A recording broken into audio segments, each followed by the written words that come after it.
What is up, everybody? Welcome back to MythVision Podcast. I hope you can hear me. Let me double check.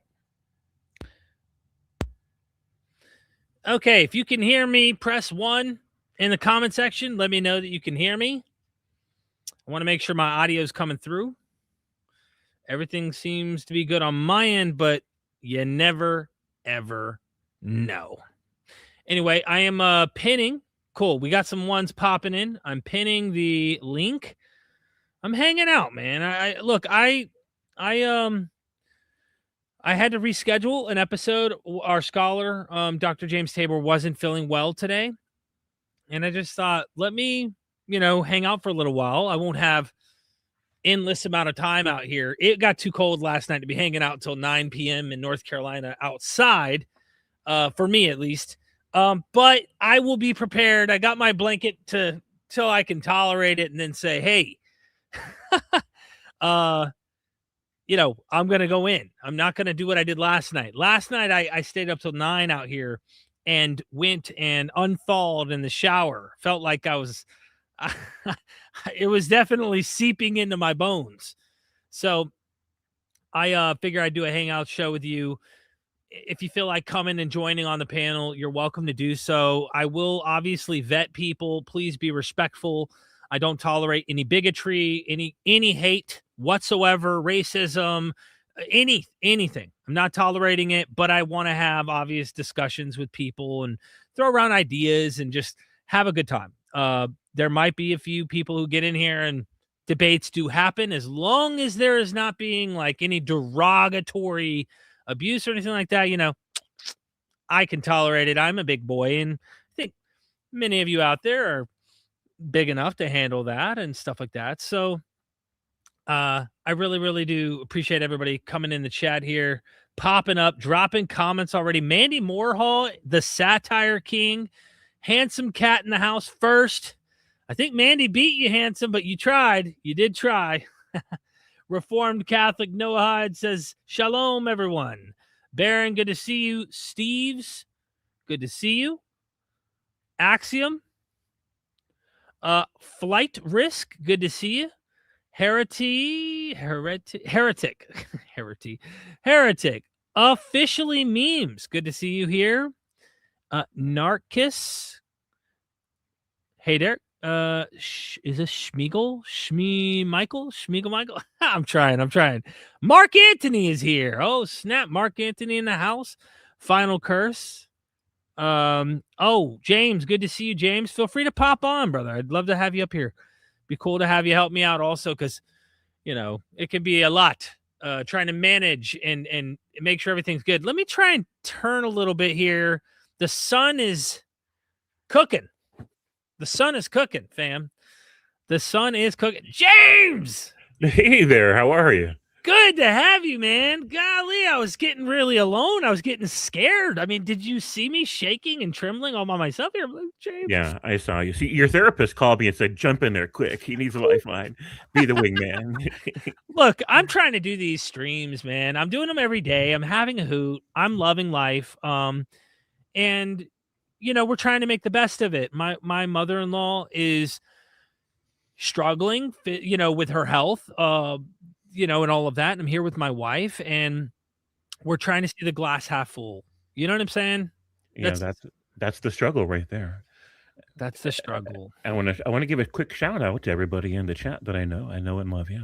It's great to have you here with us today. So, Derek, I want to ask you a little bit about that shower. Don't get just to be clear on this. How is it? Can you be more specific about how you felt after that conversation? Which conversation? The one that left you feeling like you needed to kind of take a shower and reset. Well, I only took the shower. Look, I felt like taking the shower because I was cold from last night. I mean, I was out here till 9 p.m. and it gets down to 35 to 40, somewhere around there in North Carolina. Yeah. It's 20 degrees warmer where I live in Florida.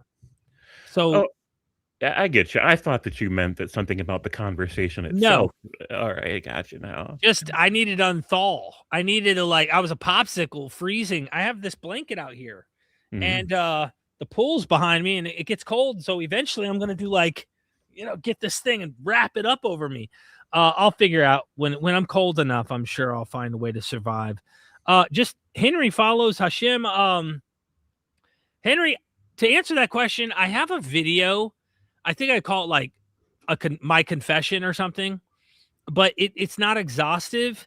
I did a live stream recently, though. James, did you see that live stream where I go through my story? Yeah, I have. I've seen you talk about your story on multiple occasions, but yeah, I saw that one. So I would love to just be able to like send the link. Oh, we got Saeed in the chat. Hey, Saeed, show me your video and backstage just so I know you're legit. Or is it Saeed or Sayed? Sayed? Seyed? I just want to make sure you're real. And if you could show like visuals, that would help me. I have to vet people before they come on just to make sure that they're, legit and, all of that. So if you don't mind. Sense. So do you feel satisfied recently with the dynamic of the conversations and debates you've been having? Or are you kind of aiming for something a little bit different than what you've been getting? I like that it's a mix of things. I don't really care for like only bash and go hard on people. I like that there's going to be hot times, and I like that there's friendship conversations as well. I'm not interested in only having enemies. I'm interested in having actual conversations with people too. And sometimes they're going to be, put the gloves on, and sometimes it's going to be like, let's, you seem like a very kind human being who's not interested in trying to proselytize and give people people who've had trauma, right? You're not like trying to like shove this down their throat. And for that, I have SEYED, I would love to bring you on. I have to be very protective of the channel, and I would need to know that it's a human, that I'm not like someone's not trying to spam the stream, because then I'd have to end the stream, delete the stream, report the like. There's a lot of people who try to hurt people's YouTube channels, and that's why StreamYard needs to get their game together. Sorry, I'm distracted here, James, to answer this, but the reason why I'm screening callers is StreamYard does not have an option for call-ins. They should have an option where if I'm streaming, there's an option where a caller can call in and they stay audio only and their videos does not come on the stream. StreamYard does not give us that option. If I bring you on, you can pop your screen up, and if I don't know who you are and someone tries to show visuals that are not prohibited, or they're prohibited on YouTube, they can damage or harm channels that are trying to do things like this. And so I have to be very, very careful about doing it through StreamYard until I find a better streaming service or figure out a way to maneuver call-ins that doesn't demand they have visuals when they come on. So I'm just trying to be very careful about that. Yeah, I think they understand. So, Saeed, if you can just show us the That's camera. what I'm trying to do. Behind the stage, I'm not talking about bringing you on. I need to vet you. I can see you. No one else can.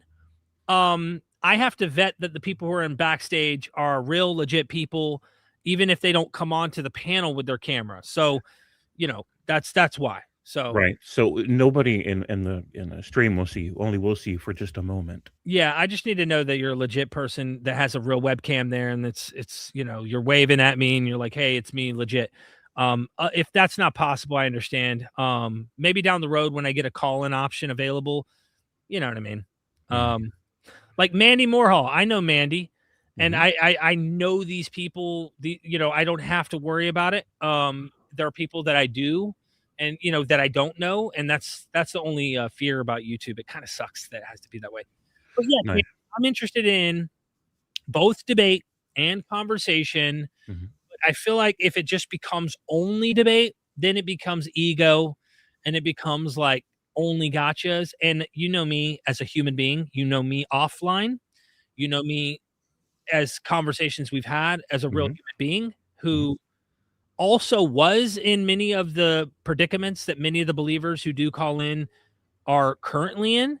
And I empathize. I actually don't. It's not like I changed and then I forgot my old past as if I don't have any empathy for that kind of position. I think it's only right that we do understand where people are at and try our best to go from there. But at the same time, if sometimes you get those guys that come in, I could corner you guys. Did you see that one? The guy that was from Europe that goes to Speaker's Corner who said, I could corner you. that kind of stuff's fun too to me. Yeah, sure. I agree with you 100%. So Saeed said that they can show you the camera for just a moment. Yeah. I'm not showing. I respect people's privacy. I don't. Yeah, Saeed, if you could just show that you're real, that's the whole thing. I can't see. It's just black. Yeah, I don't see you. Oh, there you are. Okay, cool. Good to see you, Saeed. All right, awesome, man. You can close it now. Cool. Mm-hmm. Yeah, I just want to respect people. I want them to respect me back. So, Saeed, welcome to the channel, man. Thank you for welcoming me. Yeah. You understand. I'm just trying to, maintain a healthy YouTube here. Yeah. Okay, so to be honest, I don't have much time here. I'm just here to tell you like 2 things and then go. I'm very sorry. No problem. Hey, thank you, the Deadly Dan, for 43 months being a member. You rock. I've seen nothing but positive growth. MythVision, we are. Thank you. Go ahead. Is it Saeed? Is that the proper way of saying it? It's Sayed. Okay. Yeah. Sorry. I'm bad with names. Okay. Go ahead. No. Ask away. Okay. Yeah. So today I came across a person on YouTube. His YouTube channel name is Titans TV, and then KLALAMEL, and he opens up like very authentic Islamic narrations and history from like the Aksumite and Humaite churches, and he's basically talking about Muhammad, the Prophet Muhammad, was actually like the Muhammad. It's MHMD, right? The root word is just a title, right? That's used for multiple people. Like we have people all the way in Iraq, we have people in South Arabia, people in Middle Arabia with that title. Right. And he's basically showing us that, for example, in Islamic narration itself, there's a person. I think you're familiar with Abraha, right? The guy who came to destroy the Kaaba. You're talking about the narration in Islam, Abraham? No, Abraha. Abraha. Yeah. I'm just going to tell the story in short, because there's a lot of like propaganda and there's a lot of real history to it. Okay. For example, I think I saw a video of you with Dr. Ahmed Al-Jalad, right? Yes. Yeah, he was like briefly talking about this Aksumite king who came and he wanted to demolish the Kaaba. Mm-hmm. Yeah, so basically he shows us narrations from Ibn Ishaq that talks about Abraha appointing like this divine messenger called Muhammad al-Khazai. Mm-hmm. And I went and I checked that up, and it exists. Yes. May I tell you something? This is interesting. Mm-hmm. I have an interview right now being edited with Ahmed Al-Jalad. I forget how to pronounce his name off the top of my head. Where he covers, I don't know if you've heard about the inscriptions in Southern Arabia. There's a writing that they couldn't decipher for over a century. And he has done some extraordinary work in his scholarly career and helped decipher the language of these inscriptions in South Arabia. Well, wouldn't you know, one of these inscriptions, by the way, this is 500 BCE. We're talking like 1200 years before the time of Muhammad. Oh, BCE? That's like Iron Age. Yeah. Well, it's 500 BCE. And he has deciphered the script, and guess what title is in some of these inscriptions? The Muhammad root word? Mahmed. Yeah, Mahmed. Oh and so here's the interesting thing, right? We went down this rabbit trail, and I'm going to go with the expert on this, and who knows where this goes down the road with the consensus. Okay. But he argues that Ali is also a title. It's not just Mahmed, but Ali is a title. So the point is this. He gave a good example in the interview, and you'll see there were Christians in the Common Era after Jesus named Dionysus. They're regular humans. They might be, devoted Christians, but they had the name of a god named Dionysus as their name. But it has no literal like significance religiously that they're named Dionysus. They're just, What does Dionysus mean? I'm sorry to ask. well, it goes back to the Bronze Age. So the ancient, I guess, Mycenaeans had the name for this deity that is devoted to wine, Dionyso. And Dionysus is where this name comes from. It's a deity of wine and fertility and renewal and life and rejuvenation. Also, mania, where, you know, people get drunk and they go into madness and stuff. So there's all sorts of stuff. But he's also, the theology runs deep. I can't even begin to scratch the surface on how much Dionysus has involved. The point is it has no religious significance to the Christian in the Common Era, who probably had parents that were pagans, or they were born into a household that still carries on the vestigial names of the pagan deity, but they don't look at it and go, okay, that Christian is secretly a title for this god, and like it's lost some of its significance. So Ahmed al-Jalad ultimately goes, Ali is also a title if you go back. Mahmed is a title when you go back. And he wonders if it's just a name by this time that still has significance. It's still a very important title, but that this doesn't prove like Muhammad mythicism or stuff like that. And so I am not sure what to do with it. I'm not an expert, but you know, listening to him, he's so fun to watch and listen. He's got me thinking, holy crap, like I didn't realize Muhammad goes way back as a title. That's actually crazy. That is, isn't it? Yeah, it's like 2,500-year-old title. It's so awesome. Stay tuned, by the way. I'm going to have an episode with him on that. And I actually asked him, like, does this tell us anything about Islam? And like, can you inform us further? So I'm excited. What do you think personally this Muhammad means? What's the title for and stuff? If I'm not mistaken, and I'm off the top of my head, something to do with the praised one or something. I'd have to look it up. Yeah, because you know, something very weird, because even in Shia Islam, they have the concept of the Mahdi, right? Right. Yeah, so something weird is in Semitic languages, if you like see the structure, which is I don't know in like Hebrew and or Aramaic, I know in Arabic, there is a mufa'al root for all Messiah figures. Yeah.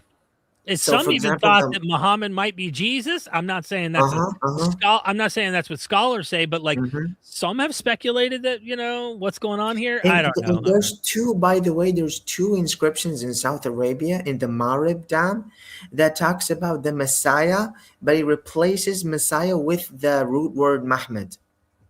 Interesting. So, this person said worthy of praise. Worthy of praise is what. Worthy of praise. Interesting. Okay. Yeah. And I just wanted to say that you know what happened when Muhammad firstly entered his holy land, which is Medina? The Jews were celebrating Yom Kippur or Passover, and they saw this guy coming on a white camel, and according to Islamic narration, they recognized him as being like some holy dude. And when I read that, I'm like, wait a second, is this like Jesus entering Jerusalem? Interesting.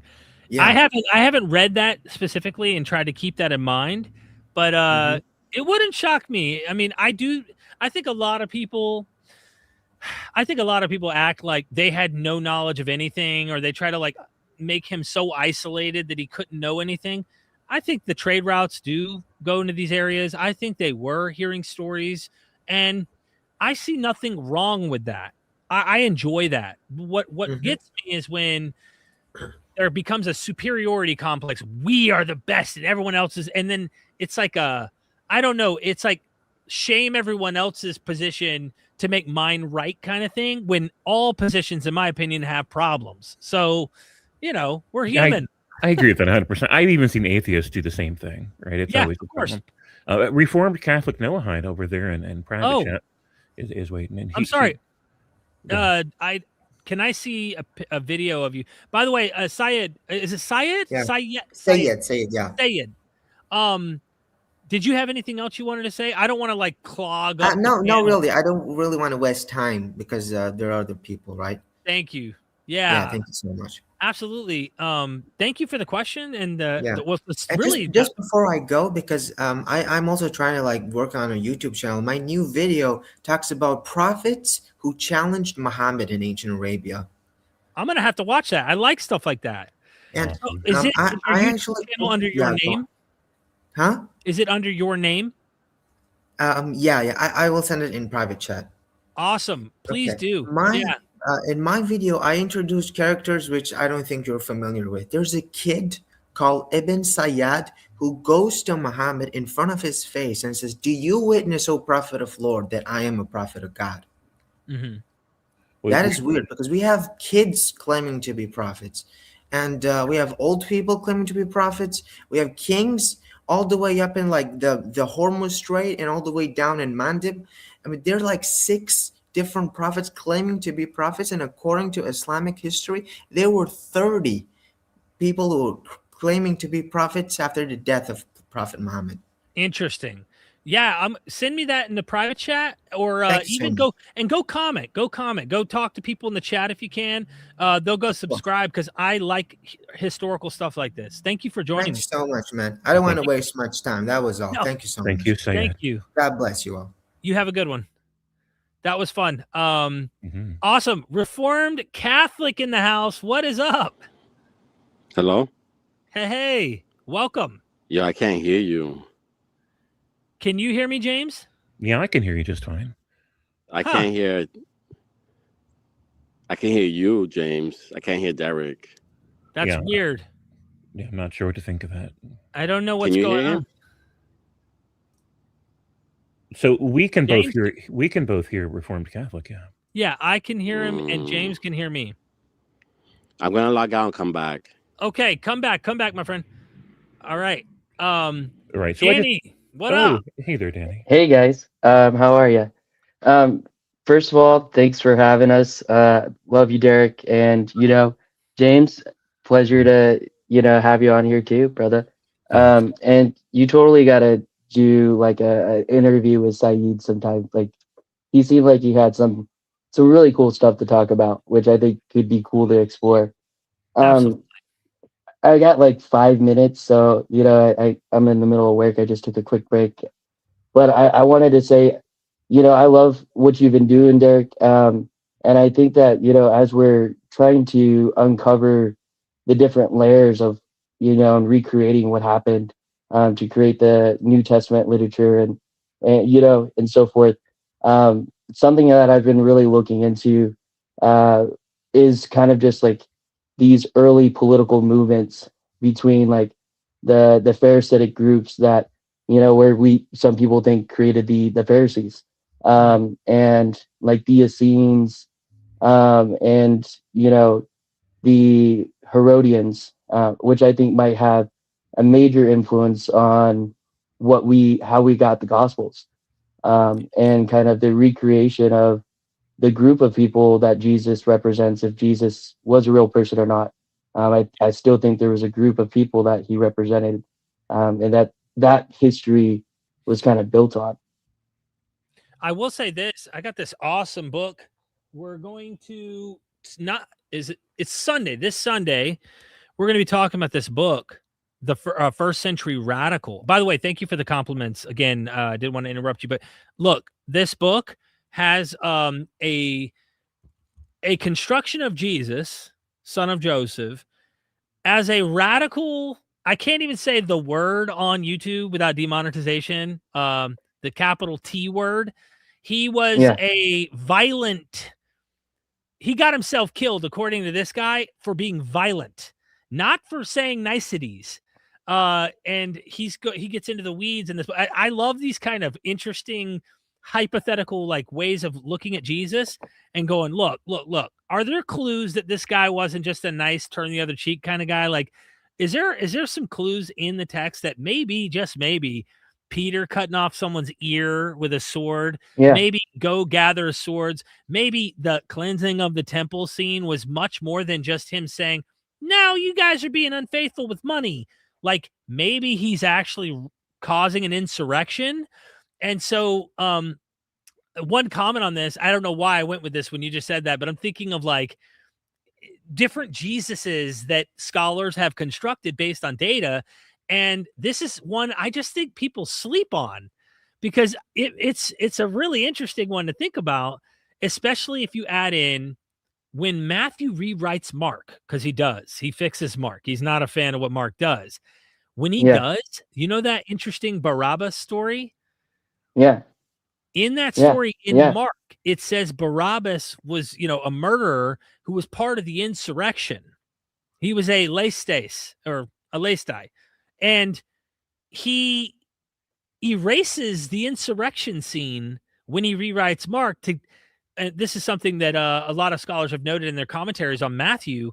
Matthew deletes Jesus being even closely, associated with the insurrection, violent insurrectionist. And so, I don't know. There's so many paths you can go down, but this is an interesting one that we need to look at, Anyway. I do think it's, so an interesting thing is, like, if you look at these Essenes, the Iscariot, they had, like, this whole thing about the pollution of the temple in the first place. So I think Mark kind of might even predate Pauline authorship, just in the same sense that we know that John the Baptist was killed in 38. So there's no way that Jesus was killed in 33. That is a problem chronologically. Yeah, there's a problem with that. Yeah. Just for the audience who doesn't know, if you go read Josephus, I don't think it's 38. I think it's somewhere in 36. But even then, even if it was 36, supposedly 30 to 33 is the range Jesus dies in according to the Gospels. And so why does Josephus have him years later?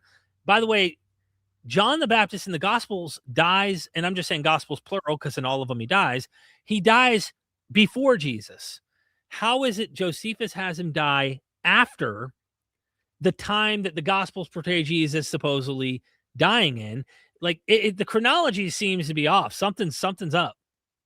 Right. And even John the Baptist, right? So, like, he's the bapti, these Baptists, these daily mikvah kind of people. And that's also something that these Essenes, Ebionites, and essentially what ends up happening is you have these Essenes that get their name Hellenized later to Ebionites. And that's what happens. Like, they're the same people.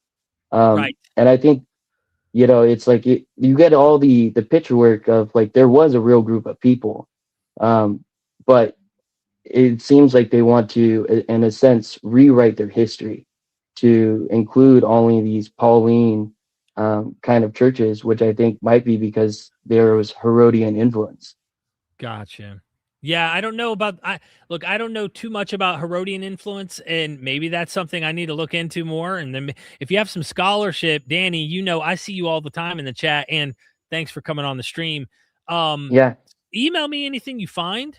Look, I want scholar, like, if you have any academics, just because it's like science to me in a way. I know this is a much softer science, but everyone has a pet hypothesis online. Yep. I feel like at least the scholars have methodology, they have language, they have sources that we don't typically have. And so I'm biased in terms of, I think it's a wise move that I would go to a neuroscientist, or I'd go to someone who knows brains before I'd go to the witch doctor on trying to solve something wrong with my brain. And I just say that to say, if you just read any comment section on any video, and then you go on any video with a PhD in it, you'll notice how many commenters know way better than the PhDs. And you got to go, is there Dunning-Kruger happening here? I'm just saying, I'm not trying to be derogatory, but, like, a lot of lay people get some knowledge and then they, like, really, and anyway, I'm careful with ideas. You know what I mean? Yeah. I mean, there's definitely people with a lot more, know-how on the subject, and it's definitely something worth looking into. Yeah. I saw this guy, his name was Toby. I'll send you his channel, but, like, obviously I don't agree with a lot of his suppositions about the scriptures being inerrant, but just going through the sources, like the Damascus document, and some of the other stuff, I'll send it to you. But incredible, kind of like, whoa, like, this is an angle we could explore. But with that, brother, I just wanted to say thank you. Thank Hope you you. guys have a good day.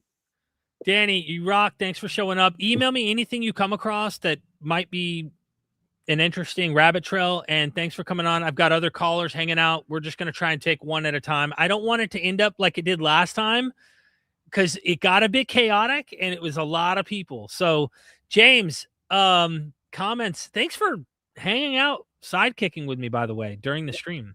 No, absolutely. Thank you for the opportunity, Derek. So I did drop the link for Saeed's channel. I went ahead and went to channel and dropped that there for him. The other thing, before I forget, a lot of times it's a difficult thing for the moderators to decide which people to put on timeout and how long the timeout's going to be and who's going to have to get banned, right? So we absolutely always welcome people to share divergent views about the topics at hand, right? No matter how religious you are, no matter how outrageous I think your takes are, absolutely okay. Nobody's ever going to censor that. But there's certain lines that we try to have people not cross. And one of them is for people to come into the chat and proselytize to say, everybody accept Jesus so that you can be saved. Because even when there's not a specific statement of, or you're going to burn in hell, everybody in chat understands the context of what it means to be saved, right? The offer is that you can be spared from the violent things God's going to do to you if you don't become a proper Christian. And there's a lot of people that are frequent in our followers that have religious trauma syndrome, that they have some kind of trauma. And they don't really want to be exposed to that kind of thing because they're already trying to overcome this latent fear of hell and condemnation or guilt and shame. And when people in chat are trying to reinforce that shame to pull people back in, well, that's, in my opinion, highly unethical. And we just cannot allow that in chat. But yeah, go ahead. I agree. No, I agree with you. And you've done a fantastic job of trying to allow people to, you know, voice their opinions, debate their ideas and stuff. When you're coming in and you're proselytizing, there's a veiled threat in the process of trying to get people saved. And it's saved from what and why? Damnation? Oh, you know, and there is a lot of that. So I do agree with you. I really do appreciate you for being a mod too. You've done a great job. And this is the James who's been modding for quite some time and allowing a lot of nonsense to still go on, but nonsense that isn't, in my opinion, trying to go out of its way to hurt people. So, I just think that you should allow the freedom of these people to be able to debate and have ideas. Dude, sometimes I'll watch while I'm streaming and see someone and you don't even block them. I just do. You know what I mean? Sometimes I'm like, nah, I'm tired of that person. So anyway. There are some people that kind of use up their good credit with us. Yeah. So for the moment I see Otangelo, I'm already like ready for that, right? You know what I'm saying? Yeah, because you can't, there's no reasoning, in my opinion. Reformed Catholic, welcome back. Can you hear me? Yeah, I can hear you good. Awesome. Look, just be mindful. We got other people too. There's 3 other people in the back, and I just want to be mindful of time. Probably like 5 minutes or so. I'm trying to do per caller if possible. What's up? Welcome. That's who I just want to say, I've been watching you for a long time. I've learned, I've grown a lot from your show. Thank you. And I've read some of the books you suggested, but I wanted to call in yesterday, but I didn't have the time about the conversation about why someone should be Christian and doesn't conform to reality. That I believe that Christianity has holes in it, just like Islam, just like atheism. Like there's holes in everything. But I think Jesus best explains all of reality as we see it now. That means like science and history. Does that make sense? You believe that Jesus best explains science and history? No, just like all of reality, all of time, space, and matter. I think when we look in the scriptures and we look at the person of Jesus Christ and where humanity has been going, where history has been leading to, that leading of history of time and space is to Jesus. Like he is Lord. He is the creator. What would you say is the strongest evidence that makes you believe that it is the best, I'll just say the best person that conforms to reality, that the message of the gospel narrations of Jesus, or one of the gospels, either way, makes the best sense of reality in your view? Well, it's not just like a singular gospel, but the entirety of the scriptures. And like I said, that would be like science and history. And I only have 5 minutes. I don't have the time to explain it. But it's like I'll give you. You had a lot of scholars go there, and they say that the Tanakh and the Torah was developed over time and was finalized like around Daniel's time, that time, and then Daniel was written later. And I Well, agree. they argue it goes into the Common Era. Actually, most of the scholars I talk to say that even the Hebrew Bible was still changing, even down into the Common Era, while Christian literature was being written. So it wasn't a fixed canon, according to the critical scholars, based on manuscript evidence, the Dead Sea Scrolls, and of course the continued changes that happen in much of that literature. There's still a change happening, but it gets away from what you're asking, or at least what you're stating. You're stating that Jesus, in your view, I want to say mythology, but you would maybe say the theology. No, it's a good word. Myth. I believe there's mythical language and narratives in the Bible. Gotcha. I think that you're saying the mythos of Jesus best conforms to reality as you understand it, the suffering, the good, the bad, the ugly. And for you, that seems to make the most sense. I would just like to ask you, and I mean, clearly we can get into the weeds. We don't have time in 5 minutes to get into all this, but like, were you born into this religion? Like, is there a sense in which we could psychoanalyze a bit of like, what is behind that drives you? You know what I mean? Right. So my background, my father, he's into Eastern philosophy, Buddhism, Taoism, Tai Chi. My mother's Roman Catholic. My grandparents, Pentecostal Methodist. I was born again when I was 15. At 16, I started worshiping Satan, and I got into the occult. At around 18, my uncle, he didn't like me being a Satanist, introduced me to the goddess, and I was a Wiccan for about 5 years.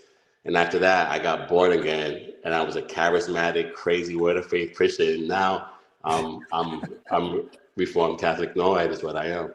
What have you not tried at this point? I mean, my goodness. Yeah, but can I give one example real quick of what I think? I'll be quick. So like, I always tell people that my faith is an ancient Canaanite faith. And in the beginning, after Babel, there was all these gods and all this stuff, and Yahweh was one of many. I don't think Abraham was a monotheist as we think. I think he was a henotheist. But if you take the late writing of scriptures, it clearly says to Abraham, through his seed, all the nations will be blessed. And that all the nations, every tribe, people, language, even from Genesis to Daniel, will worship this one king. And I think that when we look at history, those gods are gone. But the name of Jesus of Nazareth has spread to every tribe, nation, and people, even if you have a late writing of the Torah, of the Tanakh. So I think, and that's just, and then, like I said, it's time, space, and matter, science and history. And in 5 minutes, I can't do it. I can't do proper justice. Yeah, there's a lot to unpack in what you're saying, and obviously we disagree. I mean, but I appreciate you coming on. And Can I ask one quick question? Yeah, go ahead. Okay, so, and I'm not trying to change your mind. I'm trying to learn. I'm trying to grow. I just want to understand. Yeah. So you say you disagree, but what I said, that even if you have a late writing of the Tanakh, it clearly says that every tribe, nation, and people are going to worship the Messiah, and that this message will go out to every tribe, nation, and people. Do you disagree with that, or do you just disagree that it's the truth? Well, I would say this. I said early on when I started this podcast that it was going to be worldwide. I only had a few hundred subscribers. The channel has gone worldwide. I'm a prophet. You should believe in me, because my channel has actually gone worldwide. And guess what? I was committed to actually making it a worldwide podcast. It doesn't validate or prove the ontology of my claim that I'm some prophet, because I actually self-fulfilled something that I've already set my mind to back here. The other thing is if someone did write in the passages in the past, when they were ruled by nations, the Jews that were ruled under a lot of these, we'll call them Gentile nations, Goyim, that they would one day, they would all come to Mount Zion and believe in the truth of the God of Israel under a Jewish context. Christianity comes along. Yes. That's literally the mission they set out to accomplish. So it's like, I mean, based on my own example, I am a prophet, or I should be then somewhat taken seriously, because I said this was going to happen early on. And sure enough, the channel blew up. Islam said the same thing. And within a century, it did dominate most of the known world through conquest. And a lot of Muslims that do come on actually make that argument with many Christians and others to say, look at how fast the growth of Islam did take over the world. So like there are a lot of criticisms we could bring up, but we are out of time, Reformed. And maybe in the future, you and I can actually get into some of these things in the weeds and just discuss our differences. We don't have to be combative, but I think it's important to understand why we think differently. That's good. That you make a good argument. I have rebuttal for that, but I'm going to respect your time and the time of the rest of the callers, and I just want to thank you for your time.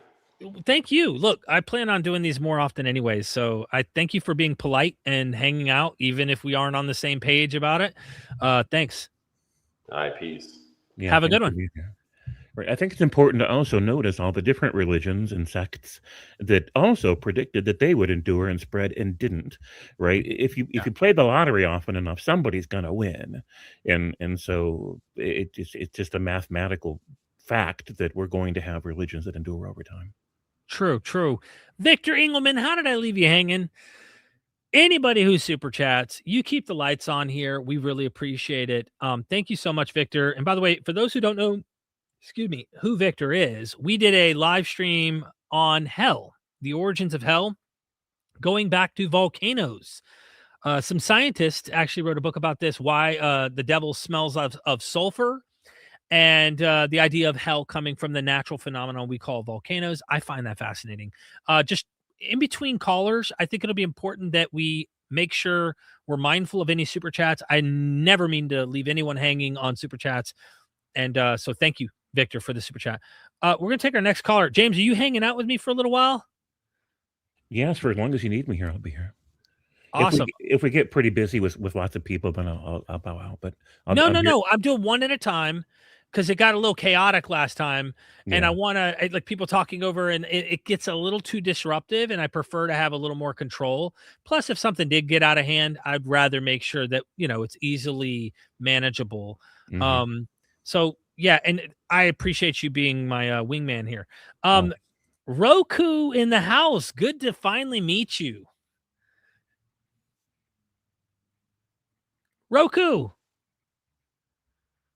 I don't have any audio coming from you. We saw your image, but we don't hear you. I can't hear Roku. So check your settings with the three little dots. My mic is having trouble, Roku said. Even David is saying can't hear you. They're working on it right now. Okay, let's try it again. Did it work now? Nothing. So there's three little dots on the upper right-hand corner. You can click on those and go to settings and see if you can manually select the microphone that you want to use. Sometimes it doesn't grab it properly. Interesting. I'll give Roku a minute. They've been in the chat for a long time. You and I both know these names, a lot of them, and I really don't want to leave anybody hanging here. Right. So in the meantime, B.S. Lewis, if you're still with us, we'd love to have you up here at some point too. Oh, were they in here? They were. Oh, okay. Well, they weren't backstage. They were in the viewer section. Oh, gotcha. Okay, Yeah. Cool. Yeah. I can't hear Roku. If everybody in the chat would press 1, if you can't hear Roku, please press 1 just to see. Also, Robyn, if you're still here with us, we would love to have you. Hold on. Here we are. Roku's disappeared and came back. Roku, what's up? Roku, can you hear us? Okay. I see some. Okay, I lots of ones said they cannot. So I guess that's why Roku's bouncing out. All right, Roku, I want to pop you in. All right. Can you hear us? Oh, they keep popping out. Maybe it's this one. Okay, we're gonna have to move to the next person. I don't want to leave everybody hanging here. Alex, what's up, Alex? Hey, can you hear me all right? Yes, you're coming through. So I just want to say I love your show so much. I've been watching you, and you. I actually came to you from Gnostic Informant. And I recently had this weird experience where I hired an assistant in Bangladesh, and he did all this great work, so I gave him this bonus. And he came back to me recently. He was like, Alex, I built a house. It's kind of like a shanty house, but for him, it's a big deal. And I really want to do some more work for you. And I was trying to figure out, like, what can I do with this guy? And I was really inspired by Gnostic talking about Timaeus recently. And so I was like, what if we take some of the English translations of Plato and have this guy run them through an LLM and rewrite them so they're even more just boring English like we speak? And it's actually turning out pretty well. And like I feel like a lot of these works, like even when they're translated into plain speak, no one actually talks that way. And wouldn't it be nice? And so the LLMs made that happen. So I was going to hopefully share that and get some feedback. I'm not trying to make any money off of it. I just like taking old texts and making more accessible. But just so we're on the same page, I've not been the big philosophy guy for the longest in terms of like deep, but someone nudged me and said, Derek, you really need to go and read a little bit of Plato. Go read Euthyphro, go read Crito, go read Mino, go read the Apology. And I did on the way here to my mother-in-law's, and on the way home, there's an audiobook that I'm listening to that has like 96 hours. And I do feel the frustration of like, keeping up with some of the dialogue. It's like, okay, hold on. What are they trying to say? That English is a little bit dense, but please continue. So I am the only, I would describe, like, religious-y person in my family. Like, all of my, no one else has any religion. I found it quite late in my life, and I'm more of like a post-theist than like religious-y person. But I have a kid who's like under 2 years old, and my wife's like, when are you going to expose her to religion? And I'm like, I don't feel comfortable exposing someone to Judaism without them being familiar with Hellenism and the Babylonian context, because it's a completely different story if you have the context that's going on in that time than if you were to just read it now, which leads to what I wanted to talk to, which is, and you guys might not even disagree with this, but I'll try to be somewhat controversial. I have this notion. You guys have seen like rap battles? Mm-hmm.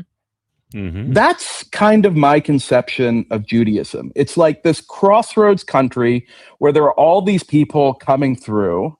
And so they're like, oh, that's not old. I'll give you something that's old. Or that's not how it happened. This is how it happened. And they literally rhyme with the stories they're relating to. I don't know. Sorry if you hear a screaming baby. It's fine. And so I'm curious what you think about this take of religion as just a political rap battle. So it being more defined not by what it's saying, but what it's opposing, if that makes sense. So go ahead. Yeah, go for it. Oh no, my only objection to that statement is the word "just," as in that it's only that. I would grant that. That's a good point. It's one dimension of it. Sure, I would grant that. I agree with that, Alex. I think that there is what you're talking about there, no doubt. And in fact, I really, really think it's fun to watch the debate unravel, not only between rabbis, but look at the dialogues, look at Plato and the philosophers. Right. What are they doing if they're not kind of battling out ideas and even leaving you with cliffhangers every time you get to the end? It's like, yeah, we'll have to pick this up later, because it's like, but what's the answer? It's like, that's not the point. The point is to keep going and going and going. And I think that's also the fun of it, because we need something to distract us with the crazy world we live in. So that's just one dimension. I agree with James. Maybe a better way to say it is, maybe that's the limit of religion, right? Like, I was listening to Richard Carrier, maybe on yours, I can't remember. And he was talking about this notion of like religion versus science and kind of pre-religious magic, right? And he talks about like religion hits these limits because of, the dogmatism that I'm sure we've kind of all experienced. But what's kind of interesting though, is that context in a postmodern world kind of shifts, right? Like, especially now, I can tell you, amongst everyone I know, every single one of my peers, religion is less than 1% of people. Like, every single one of the people you work with, I've started 2 multi-billion-dollar Silicon Valley companies. I went to an advanced science school. There is no Western religion outside of maybe like Gnosticism or Satanism or something like that, really practiced by any of those people. So I kind of wonder if this kind of YouTube LLM, post-YouTube, post-LLM, post-theist religious practices are limited in the same way. And so I think that, that's kind of like the one thing that I think we have to start thinking about is that the way that religion exists in our world, because it is not supported by the powers and the status quo, kind of puts a lot of the conceptions or limitations that we would see in religion, I would say, on its hind feet, right? Like there's no, I mean, obviously, in some countries there's religious countries, right? But like in America, there's no one enforcing Christianity on us, Well, right? hopefully. I mean, I kind of agree and kind of disagree. It depends on how we're defining Christianity. There are certain sects or factions that don't currently have an alignment with the existing power structure, but there are other versions like nationalists that do, and so it just depends on what we mean. And by the way, Alex, totally, yeah. just being mindful. We got 1, 2, 3, 4, Oh, yeah, 5 sorry, let me go. people.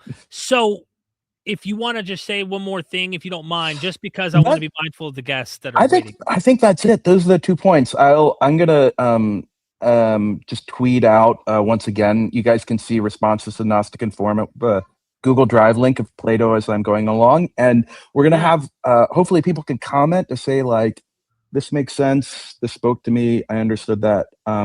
Because it's just for fun, and I really appreciate you guys letting me talk. Thank you. Thank you, Alex. But, all right. Hey, since you've got 4 or 5 people waiting, sure. I'm gonna step away for about 10 or 15 minutes, and then I'll jump back in. Yeah, I'm just bringing on one person at a time. I wanted to get Roku back on because Roku was trying, and they've got it worked out. It looks like so. After Roku, we'll continue. But I hope you do join me back, James. I really do. Okay, cool. Let's get Roku here. Where you at? Here you are. Roku, okay. What is up? Can you hear me? Yes. Okay, great. Yeah, just one thing real quick. I wanted you to interview this scholar. Can you read his name? Reinhard. Okay. Okay, like he's a colleague of Gad Barnea and Jonathan Adler. Nice. And of course, this book is in German. It hasn't been translated in English. I read it like half a year ago, and it really goes well with their research. He's just arguing that there was this religious group that supported the Maccabeans. And they were the ones who maybe have pushed this, let's call it Torah-centered Judaism. And he also goes back into he analyzes the book of Daniel. And there's this, this critique or the polemic that, what was it? It's been like 7-8 months since I read it. It's fine. But, the critique that the king would, defund the temple, and so that they stopped worshipping at all.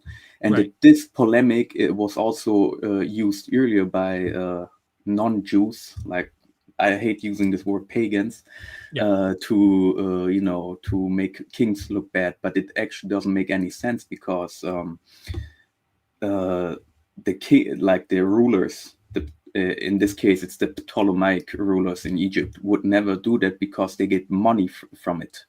Right. And so it's just one of these many polemics, and then he, connects it with the Maccabean revolts, and it just goes so well with what Jonathan Adler and Gad Barnea wrote. So it would be really nice if you could interview him. Of course, he also speaks in English. Okay, good. So, That's helpful. Yeah. And I think maybe through Gad or Jonathan, you can somehow contact him. Yeah. I'm sure that I could. And we live in a day and age now where they have AI models that can dub. It doesn't matter what language, as long as they're pronouncing it clearly into AI, it'll dub it into the language that you want people to hear it in, and it can do it in his accent. So, it's smart, man. It's getting smart, and I'm looking forward to more of that because there are some interviews I want to do with people who are not like they can't even speak English at all. And if they tried, they might know a word or two, but you can't get that scholarship because the barrier. And there's some really, really good scholarship that is not just in the English speaking world. And I think that's a very important boundary we should try to overcome so more people can hear the various takes, you know? But yeah, if you have my email by any chance, is there a way you can help me by like, Yeah, I can. I'm at my mother-in-law's, as you can see, I'm in a backyard Yeah. right now. Like if you could remind me through email, that way there's a kind of a paper trail, then I can contact Gad and say, hey, Gad or Jonathan, do you know this colleague of yours? Can you get me in touch with them and then work on something from there? What I can also do is message you on Discord in your server. I'll just add you, send you the picture of the book. Got if it. that works for you.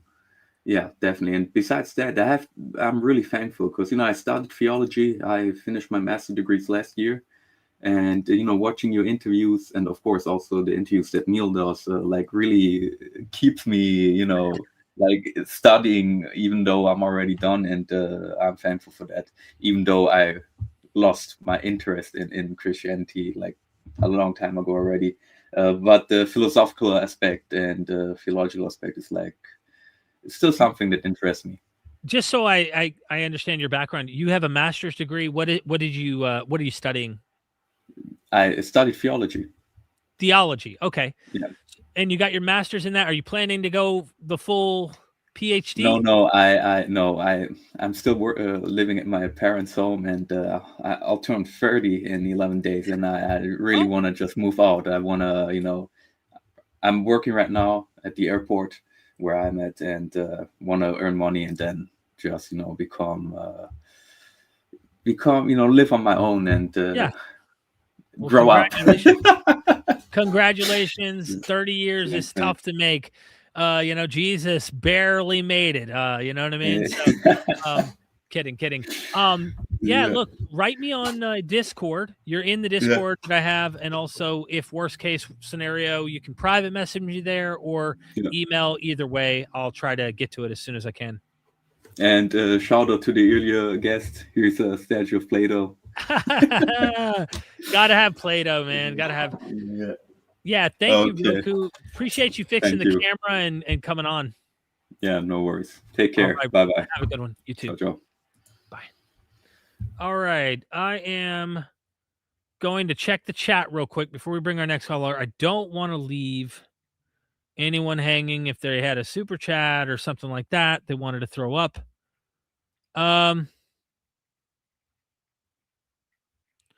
Okay. David A's next, and Curtis, just so you know, this is the order. And then there is Janata Deist, just so you have an idea in your mind so you're not lost, like how many people are in front of me. David A, welcome to MythVision. Hello, Derek. Hey. It's nice speaking with you. I've been watching your channel for a long time. Oh, thank you so much. Yeah. All right, so I hope I'm loud and clear because I was just kicked out of IP stream, so Inspiring Philosophy. Oh, I know you know him. Yes. Yeah, no, you didn't really kick me out. It's my fault. I think they mentioned that they couldn't hear me well, so I'm going to try to speak very clear and very, very slow. So I hope I'm very clear. Okay, I can hear you. Some of the words you're saying, I may not completely get, but I think I'm trying to get the gist of what you're saying. But yeah, what? So you went on Inspiring Philosophy stream. I got that. You said you were kicked from Inspiring Philosophy stream. Well, no, it's not that serious. But yes, they complained that they couldn't hear me very well. Okay. But yeah, so but you know we're having a discussion. It was good. It is not. I'm not trying to be any. Yeah, it was actually good. But I just wanted to have a bit of thinking, like because the topic there was about the resurrection and stuff like that. So I just wanted to, pick your brain on some things, some ideas around it. Ask away. Because I got a few minutes before we move to the next guest. Yeah. So I think that generally we are asking the wrong questions when it comes to resurrection. Okay.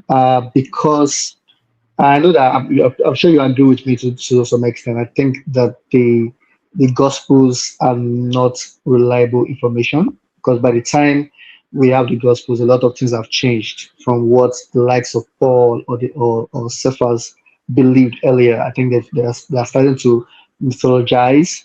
They're starting to create stories about Jesus that was not necessarily the case in the beginning. So one way to show that, and that's what I want to discuss with you, is that if you notice carefully, because one of the things I do when I'm trying to study these things is that I don't start with the gospel. I start with Paul's letters, right? So you start with Paul's letters, you start with First Corinthians, in fact, you start with First Thessalonians, you try to put it in a chronological order before you get to the Gospels. But I also put First Peter, I also put First John, because I don't think those two letters are influenced by the Gospels, say compared to like Second Peter. And what I noticed is that when you look at Paul's, like in 1 Corinthians 15, when he was discussing the nature of the resurrected body, it never appealed to the gospel stories. Like none of the, because you'd imagine is trying to explain the resurrected body, right? I remember he says, no, Jesus is the first fruits, but it never appeals to it. It never says, oh, you know that story that Cephas or Peter told us, or that John told us about. David, if you could slow down just a little bit, yeah, it's hard for me to understand what you're saying. Yeah, okay. So what I'm saying is that when Paul is making his case for what that resurrection body would look like, it never appeals to the gospel, right? So he never says. Let me pick that apart real quick so I understand what you're saying.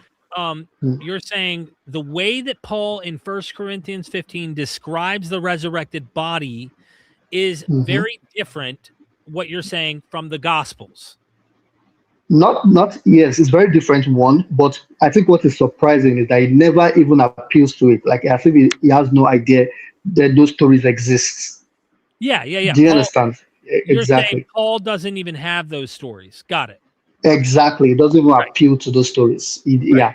So, but what is even worse is that we have a particular passage in First John chapter 3, First John chapter 3 verse 2. Now, this epistle supposedly is written by John, the beloved.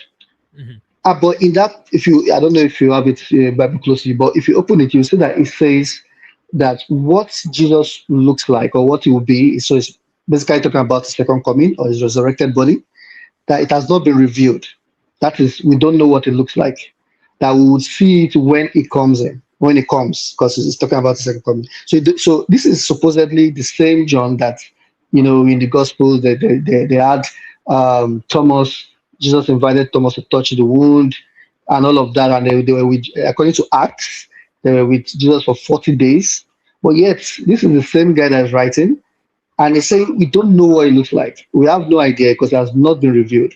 Although he did say that we'll look like him when he comes, because it's obviously looking ahead to the transformation and the resurrection. So it's going to change to that body.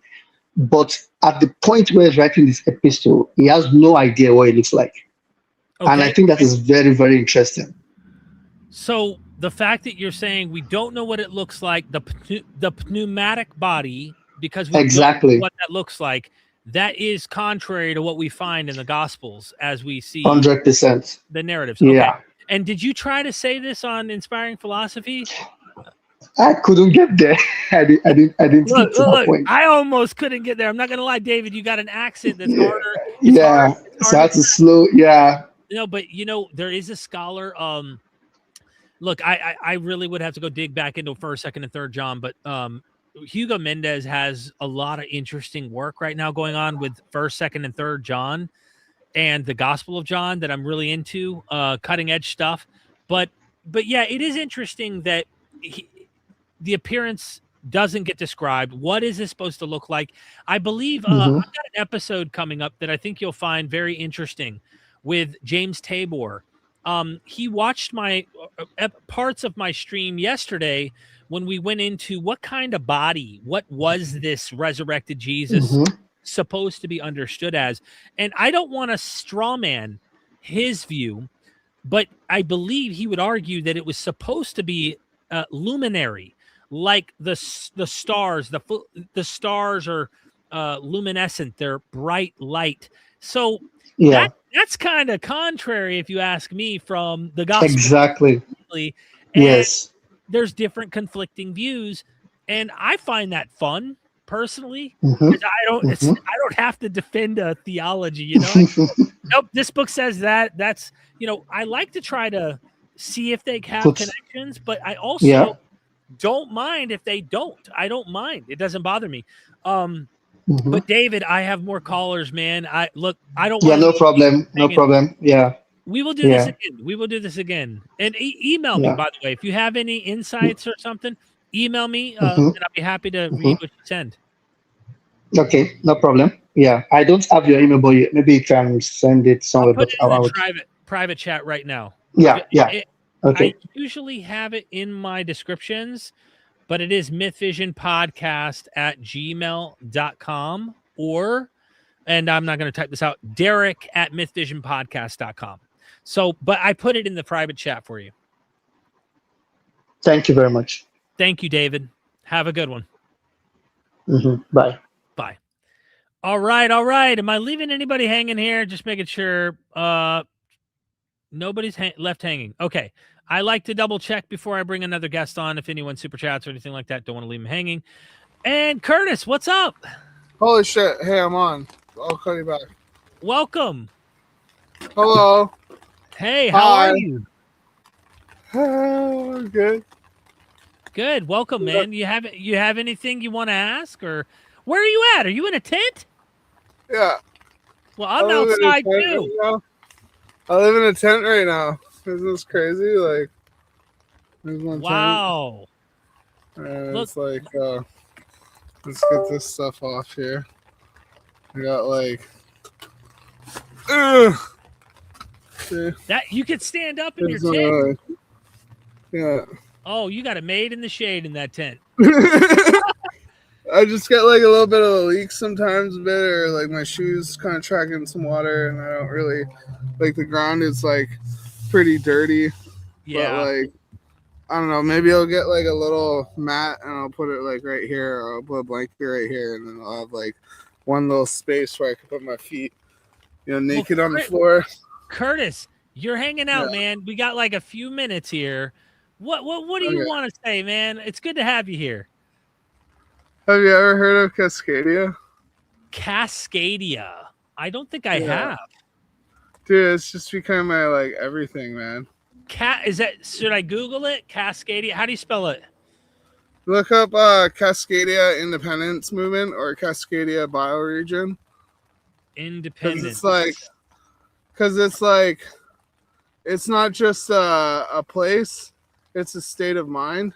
It's okay. Two things. There's a culture that we formed living in Cascadia, and then there's Cascadia itself. So let me read this real quick for the viewers. The Cascadia movement is a collection of various heterogeneous movements seeking greater autonomy for the Pacific Northwest through a political coalition of the U.S. states of Oregon and Washington and the Canadian province of British Columbia. The movement is an independence movement seeking to establish a Cascadian federation, an economic movement for the creation of a single market, bioregionalist movement for the Cascadian bioregion, and a nationalist or cultural movement for the creation of Cascadia. And there's a map.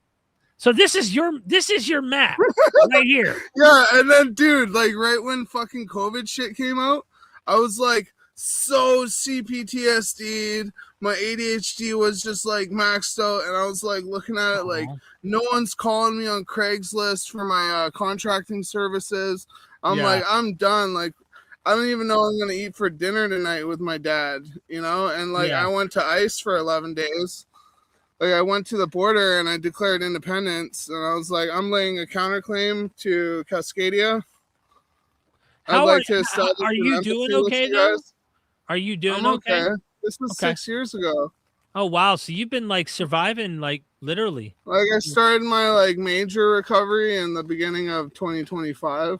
Wow! That's when I started my major recovery.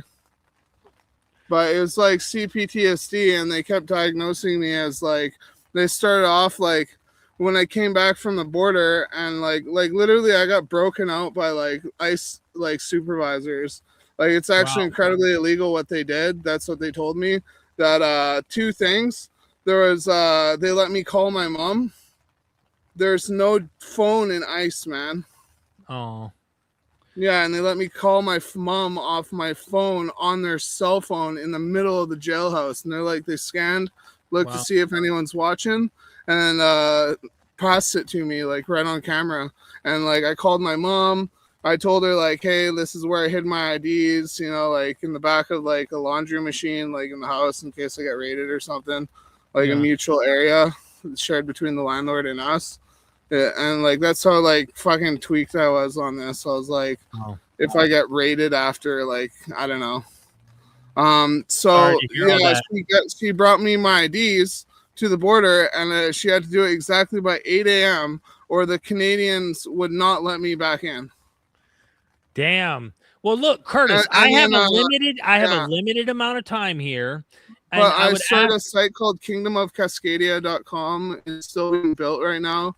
Okay. I just got my Facebook suspended. I'd say go to my Facebook, but, like, I can't. I'd say go to kingdom.cascadia at Instagram, or do you have Kurt.theking. Do you happen to have any specific thing you wanted to bring up about religion or MythVision or anything like that? Yeah, I started my own cult. Okay. And, like, just me and a few friends practice it, and it's like a drug cult. We use, like, ketamine and DMT. Oh, and my God. We have, like, psychedelics, like acid, mushrooms. That's wild, dude. I'm my own pharmacist. That's wild.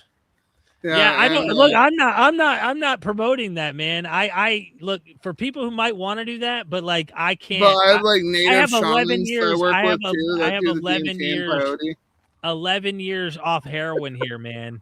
Like, you know what I'm saying? I now psychedelics. Yeah, I want to get people off heroin and onto, like, weed and ketamine. Right. Now I and could then see eventually that, onto nothing. I could see that for people who have PTSD or need real medical treatment. Depression, bro. I would absolutely ask them to go through a medical professional, though, just because I really. But there aren't enough around, and they cost money. That's true. Especially like if the people that are, especially if over here, like if you're diagnosed with an addiction, then you do not qualify for ketamine therapy or ecstasy therapy or LSD therapy. I don't even think the other two are there. Like, I think just ketamine therapy is available where I am right now. Damn. So I kind of just sorry to hear that, man. Yeah. Like, well, I've seen Curtis, some pretty cool shit. So I got more callers. I need to get the next callers. I've got a few more. What is one? Listen, join the Discord. I got the Discord. Feel free to go in there and chat anytime. Post it in the chat. Can you post the link in the chat? I don't have the link. It's MythVision on Discord. So you should be able to easily search it. I'll have to try to find a way to get it while I'm on here real quick and see if I can send you to mine and then you send me yours? Yes. Put it in the chat. Put it in the private chat. Okay. All right. And then go to the main general chat and then message your link there. I will. I'll have to get it off my phone. Okay. All right, brother. Thank you, Curtis. Right. Stay safe out there, bro. Peace soup. Peace. All right. I real quick want to stop here and say I do not endorse anything that isn't medically done by a professional. Trust me, been there, done it, tried all sorts of stuff. Bakken, did I leave you hanging with a super chat? Please forgive me for the super chat. Bakken, thank you for the super chat. The reason I argue Mark comes before the letters of Paul is that it lacks resurrection. Paul's theology and letters used themes in Mark.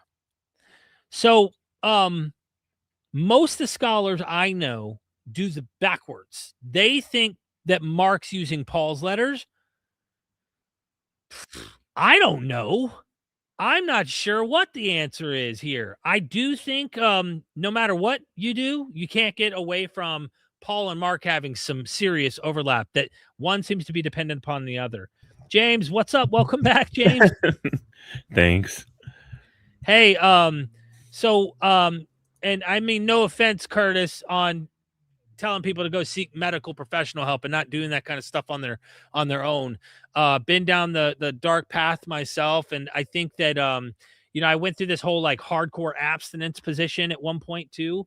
And then I'm like, okay, hold on. Not everyone needs to go down the abstinence route either, because then they're going to feel like they have shame when they really do need medical assistance in this world. And so, interesting callers, just different people who are different walks of life, have different concerns and different things they bring up. I try to keep it, relevant to MythVision religion stuff, but, I definitely, hope that people who are struggling out there do try to get the help they need. If they need the help, go seek a medical professional. I want to just make one comment on that too before I move forward, because in America, I have tried for the last 10 years. A lot of people have reached out to get off drugs. I'm talking hard drugs. I'm not talking about stuff that may actually be not killing them and harming their lives. And dude, we're in a really, really screwed up situation. This is the last thing I'll say on it before we move to our next caller is there's a huge scam with the insurance that we have in America. Just getting people treatment, getting people help. It is so difficult. Mental health, medical attention, you name it. Whereas most countries just have universal. And I've tried, and I've seen many people die in the past 10 years, just not being able to get off fentanyl, meth, the whole nine, the combination. And it sucks, man. Sucks. Many of my friends, my best friends, overdosed. They caught them 40 minutes, no oxygen to the brain, passed away, all because we're in this really goofed up situation that we shouldn't be in to begin with. So yeah. Right. Anyway, take care of yourselves and each other, and see a medical professional if you need help. Yeah, for sure. Bakken, this is a topic I'm actually working on a documentary right now.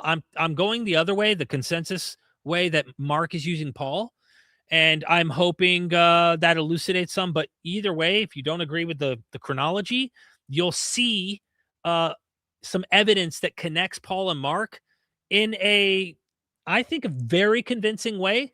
The reason I go that direction is I have a way of explaining Mark that I think is an anti-Jerusalem text. I'm taking a pretty radical stance. I'll probably publish on this at some point, that Mark's ending was meant to end that way. And they told no one.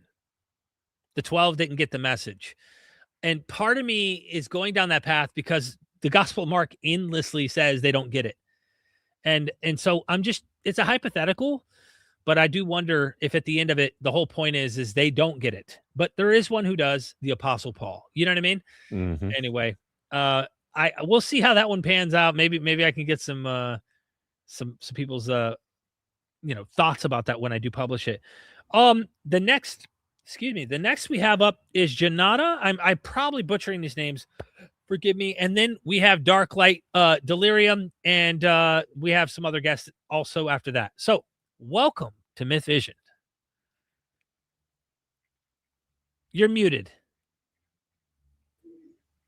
Hey, welcome. Hey. What's up, guys? I'm here talking from Brazil. And wow. How's the weather? Oh, it's winter. Yeah. It's cold? Yeah, it's a little bit cold. Interesting. And I would be grateful for MythVision podcast and MythVision videos because I opened my eyes as a kind of former apologist to realize that actually the New Testament is not about history. It's about theology, and it's an attempt to try to fulfill the Old Testament itself, and it do not make sense anyway trying to defend historicity in New Testament text. And surely MythVision content was very important for those conclusions. But I'm really curious, and I would ask you, Derek, about two subjects that I would like to know your opinion.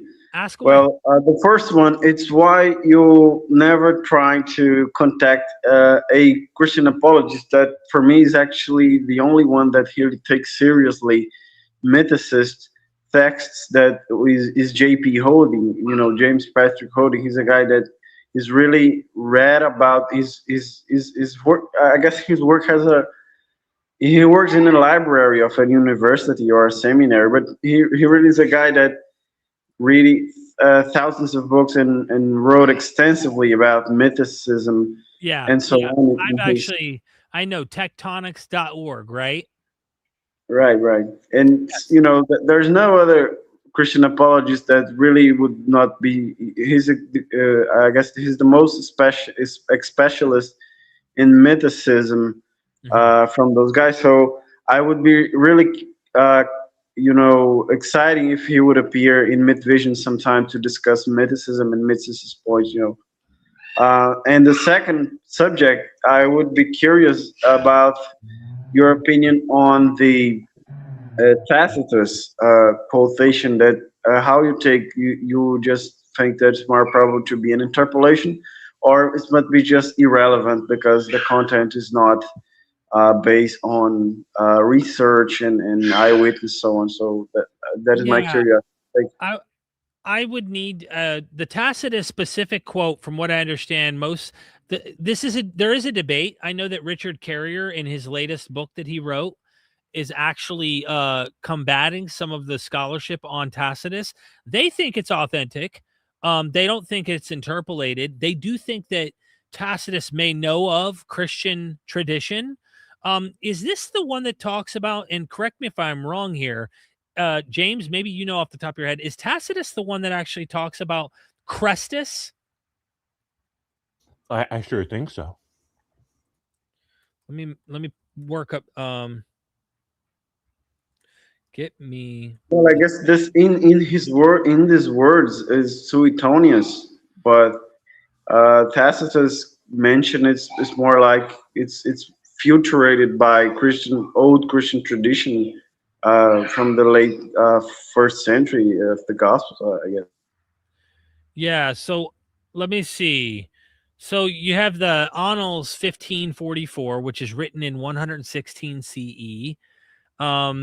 Christus, from the name had its origin, suffered the extreme penalty during the reign of Tiberius at the hands of one of our procurators, Pontius Pilate, and a most mischievous superstition, thus checked for the moment, again broke out not only in Judea, the first source of the evil, but even in Rome, where all things hideous and shameful from every part of the world find their center. Most of the scholars, I understand, do not take this as an interpolation, and there's many paths that you could go down. If it just depends on who you're trying to read, but if you're going with the consensus, this is just pointing out that Romans were not fans of Christians, especially not Roman historians. They were thinking this is like a superstition, a poisonous, toxic superstition that's spreading, and clearly are not fans of it. So I don't know what question you have specifically about it, other than the fact that it seems like at this time, by this time, they know about Christians and they're not fans. They don't like them. They're not fans of their ideology. So we can conclude that it's just irrelevant it doesn't matter for historicity. It's just quoting Christian tradition of the late 2nd century. Well, technically you could use it as evidence to help support, if you want to look at this and say, hey, here we have a historian who is at least saying that a man named Christus was put to death under Pontius Pilate. Where is, Tacitus getting this material specifically from? Who knows? I don't necessarily think it needs to have come from, some kind of Pontius Pilate's, written annals or something that's in the Actus or something. That's why I think the consensus thinks that that he's aware of Christian tradition. He knows of it, and it can support the notion that they believe there was a Jesus who was put to death under Pontius Pilate. So one can use it as evidence. I just don't think I don't think it proves, right? He's hearing about this man who was put to death under Pontius Pilate. Well, we know that Christian tradition is also saying that. So maybe they're believing what they're being told by Christians in the tradition.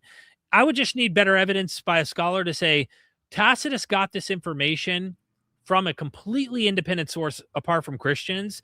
And then that would even help the case, I think, even stronger to say, look, there's several independent sources that seem to indicate there was a guy who was put to death in the Pontius Pilate. That's my take on it. I'm not sure how much it helps, though. Just say, well, one more person heard a rumor and told us about it. Like, could, yeah. Yeah. Again, I mean, I James, I think there was a guy. I think there was a Jesus, but at the end of the day, like, it's, you could make an argument, and Richard Carrier has made this argument, that it doesn't prove the historicity. It's not a strong piece of evidence to go, yep, the guy existed. That's his argument, because it's later and it seems to be dependent upon the tradition of Christians telling the story. But is it, how do I pronounce your name? Janata? Yanata? You can pronounce like the brother of the friend of David, Jonathan. Jonathan. Okay. If you give me one more, just because we have people waiting and I don't want to leave them hanging, please. Thank you for the attention. Absolutely. Did you have any other questions real quick before I let you go? You didn't answer me about JP Holding, but that's right. I would still talking about Tacitus' point, saying that I don't personally even believe that we can know nothing about Jesus, right? His name itself is not even historical itself, because it's very suspicious for me to wrote about a savior that his name means savior. So, and the New Testament and Old Testament, it seems full of astrology and mythology. So even Paul's letters, I think, don't have history at all about a Jesus, a flesh and blood guy behind the early Christianity. But I guess that J.P. Holding said that Tacitus would never, it's like an authoritative argument, would never mention Jesus in his books if he was not sure. And if he did that, he did a research, he was sure that what the Christians were saying were true or happened. Does that make sense? Good comment though. I've read him, by the way. I'm glad you brought this back to JP. Is it JP Holding? Yeah, JP Holding. Tectonics.org. I've read some of his criticisms in the past. I've come across his website. Never met the guy. He's never tried contacting me. I've never seen him on YouTube actually engaging. At least since I've been doing MythVision, he's never made any engagement with me. At least I've engaged with some of the more popular online apologists. He may be more qualified. I've read some of his stuff, and a lot of the apologists today do go to his websites to learn things from him. But even we're getting off topic a little, but I've done a little bit of an engagement with Inspiring Philosophy. He's an apologist online about Dionysus turning water into wine. If you go to JP Holdings' website, tectonics.org, you'll see his criticisms of the idea that Dionysus turned water into wine, and he'll say, no source, there's no evidence, he never changes water into wine, and all of that. Well, that was quoted during that debate that I was having back and forth with Inspiring Philosophy. He was using JP Holdings' work in critiquing. Now, me and Inspiring Philosophy are friends again. We're cool. We did bump heads, but we're cool. And it's all right, we get along. But I went and read JP Holdings, and I saw it's apologetics. Like you said, he's smart in the way he writes, very smart. But I'm telling you, he's pulling a bunch of apologetics. I guarantee you, and I could probably call Richard Carrier tomorrow. I wouldn't do it today. It's too late. I could say, hey, Richard, what do you think about the idea that, or I could call, actually better yet, I could call an actual classicist who knows, say Steve Mason, who actually studies this in Roman Latin, knows the language, knows his shit. And he said, and say, hey, would Tacitus ever write something down without knowing for sure that that source maybe, was rumors or maybe from some tradition? Is there any evidence in Tacitus's works anywhere that he's writing down what other people are saying about something that he can't fact check to know for sure, I can guarantee you Tacitus has material in it that isn't proven. It isn't for sure a fact. And it sounds like Apologetics 101. They're just trying to make it seem so confident, so certain. And I'm like, bro, why are you doing this? Like just why? I don't understand. Historians don't do this. Scholars aren't doing this. Not ones that I think, are really serious. It doesn't hurt. If you want to believe that Jesus rose from the dead, go ahead. But Tacitus, you have to work overtime to try and force Tacitus to be like this. I find that wrong. What do you think, James? You think that's over the top? Oh, it's way over the top. If Tacitus really would have thought that stuff really happened, he would have been a Christian. And so would I, right? Some guy comes back from the death, and I'm convinced it happened. Sign me up, right? And he remained completely skeptical of the whole project, so nah. Yeah, and again, if you just read the passage, it's funny how apologists like J.P. Holden would quote this as if this is proof and helps his case. I find this all the time. This is the final thing, and I want to get to our next caller, is this.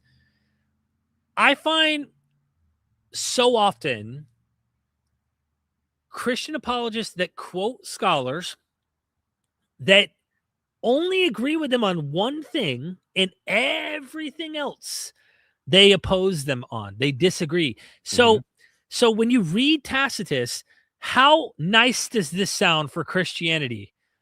Just so we read it. Christus, from whom the name had its origin, suffered the extreme penalty during the reign of Tiberius at the hands of one of our procurators, Pontius Pilate, and a most mischievous superstition, thus checked for the moment, again broke out. He is not a fan. Right. He hates the Christian. Like, if this guy knew something and it was like so close to this is reality, all they want to do is get one point, and they want to say, Jesus existed. Therefore, you can somehow argue against mythicism. Like, I just don't buy it. And by the way, I don't know what source Tacitus has. He might be working off tradition. He might be getting hearsay from Christians, just like Josephus is aware of material that even Richard Carrier, in his critical analysis on this, suggests that they know about Christian tradition. He's going to the Greeks and the Jews. Well, that's a weird thing for him to say in Josephus, because when you go back to the Gospels in Matthew, Jesus isn't actually proselytizing to the Gentiles, but Right. in Mark, he's doing both. Well, which gospel is it? Because Matthew, I came only for the lost sheep of the house of Israel. So there's a lot of problems, and it sounds like Christian tradition was already starting to spread. Josephus has awareness of it. Tacitus has awareness of it. At best, you could say maybe Tacitus knows that it was understood that a Jewish man named Jesus got crucified, at best. But even that's not strong, for sure, because what source does he have? He doesn't say where he got this information. He just says there was a guy named Christus, got himself killed under Pontius Pilate, this terrible superstition, and it spread from there to Rome.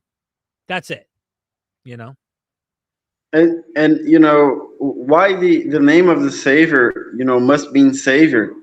So, the source for the Passion story would be like this kind of contest of solar mythology, like in any other god's Passion narrative. There would be the source is the sky, it's not history. It's like they are trying to say that, like, Old Testament stories in a specific period of days, the deity would return and so on with fulfilling prophecies and giving hope. Right. It doesn't smell like history at all, right? Yeah, especially not our understanding. Some people might come and say, well, back then, history isn't straightforward like we imagine it. Or history isn't always written in the style of Thucydides or someone who's trying to write like what really happened exactly. But when you do point out the typology, when you show how literary, it really becomes problematic. And this is a struggle I have as I honestly search to find, what did happen in history behind the Gospels. Is there anything? And some things sound convincing, but if I'm being honest, I can't prove any of it. I can't. All I can do is give you a case, and I think that's how history is. It's probabilistic. I can give you a case of what I think might have been the case, what's more likely, what's not. But you can bring in counter evidence, and then I go, well, maybe. Like, what makes better sense? So I like to listen to experts because they tend to have a better chance, I think, on trying to wrap their minds around this material. But I like to listen to different experts too.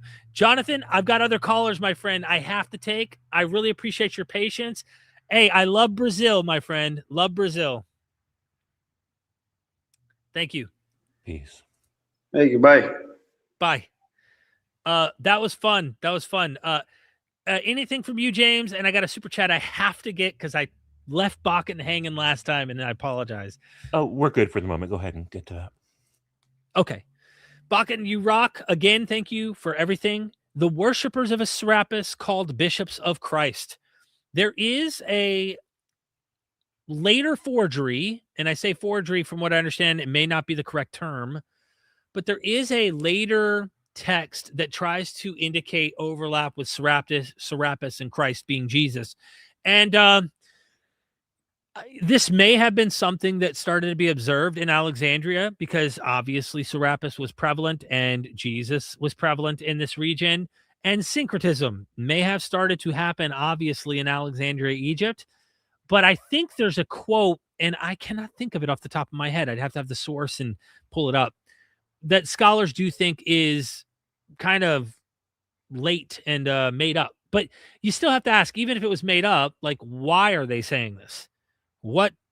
It's not like it came out of nowhere. Like, somebody's thinking something, even if it is a forgery later that's trying to identify the two, somebody's connecting these dots, even if it is later in Alexandria, Egypt.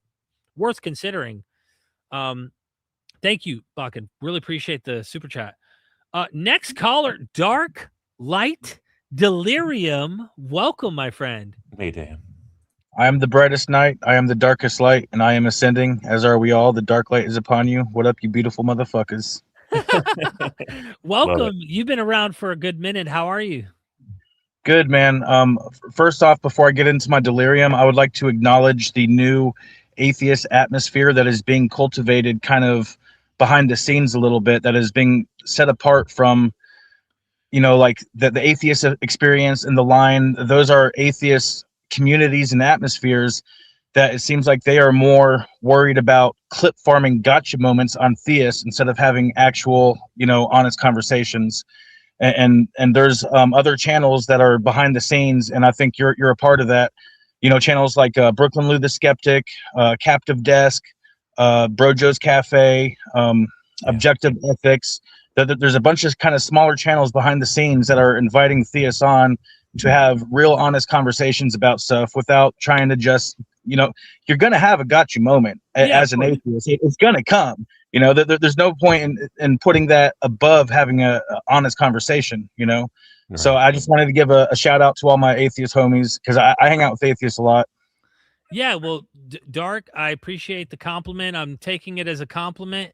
Yeah. And I talk to everybody. I'm a people person. At the end of the day, my whole family believes in God. They're all Christians. And, specifically they're Christians mostly. I mean, not all of them live like Christians, but you know what I mean? Like, but at the end of the day, we're human. And, look, I don't want to knock any program. I mean, I personally do think it does disconnect, the human. Sometimes it can disconnect the humanity when we have only gotchas. You gotta have fun. People like those gotchas, but I also know that we're human and we're just trying to make sense of the world. And some of us are theists, some of us are atheists, some of us are deists, some of us are agnostics. Some of us don't even want to label. We don't know what we are. Today we're one thing, tomorrow we're another. And that's how messy humans are. And that's okay with me, as long as you're not harming people. Yeah. It's all a perceptual journey. And hitting on that note, the harming people part, the biggest problem I have with followers of Abraham is that they command, demand, and justify harming your fellow man. And it's ultimately a very small percentage of their scriptures which does this. And I would like to ask any followers of Abraham, will you disavow these small amount of scriptures which command, demand, and justify harming your fellow man? And that's my main thing with followers of Abraham. You know, I actually, and I'm thankful you finally popped on here, and I'm sorry for the last times you've tried to make the attempts of getting on, and this has been a perfect episode for this kind of situation. Yeah. I would like to ask you, because I know you're coming from a theistic perspective, and but we share a common outlook on harmful ideologies attached to revelatory text that they have to keep and they have to justify or find a way to. And I'm not saying they as in all. I know a lot of theists, a lot of Christians, a lot of progressive scholars and stuff that come on that believe, who say, I condemn that. I think that's wrong. I don't accept that. They still find reasons to still hold on to faith or whatever they have as their belief system at the end of the day, and they condemn those things. But there are a lot of them that don't. And I think apologetics has a lot of problems when it comes to that, because they have to try to not only make this somehow believable for the world as if it's factual, the evidence supports their claims and you got to believe it or else hell and all those things come in, but also justifying some of the really, really tough stuff you're talking about, slavery, genocide, all these things that come up in scripture. So I want to I'm glad you got that off your chest, but I just want to allow you the opportunity to bring up where you stand as a theist. And why do you personally stand there? This is not combative. This is not to gotcha. This is just me as a skeptic. I'm sure James is a skeptic like me.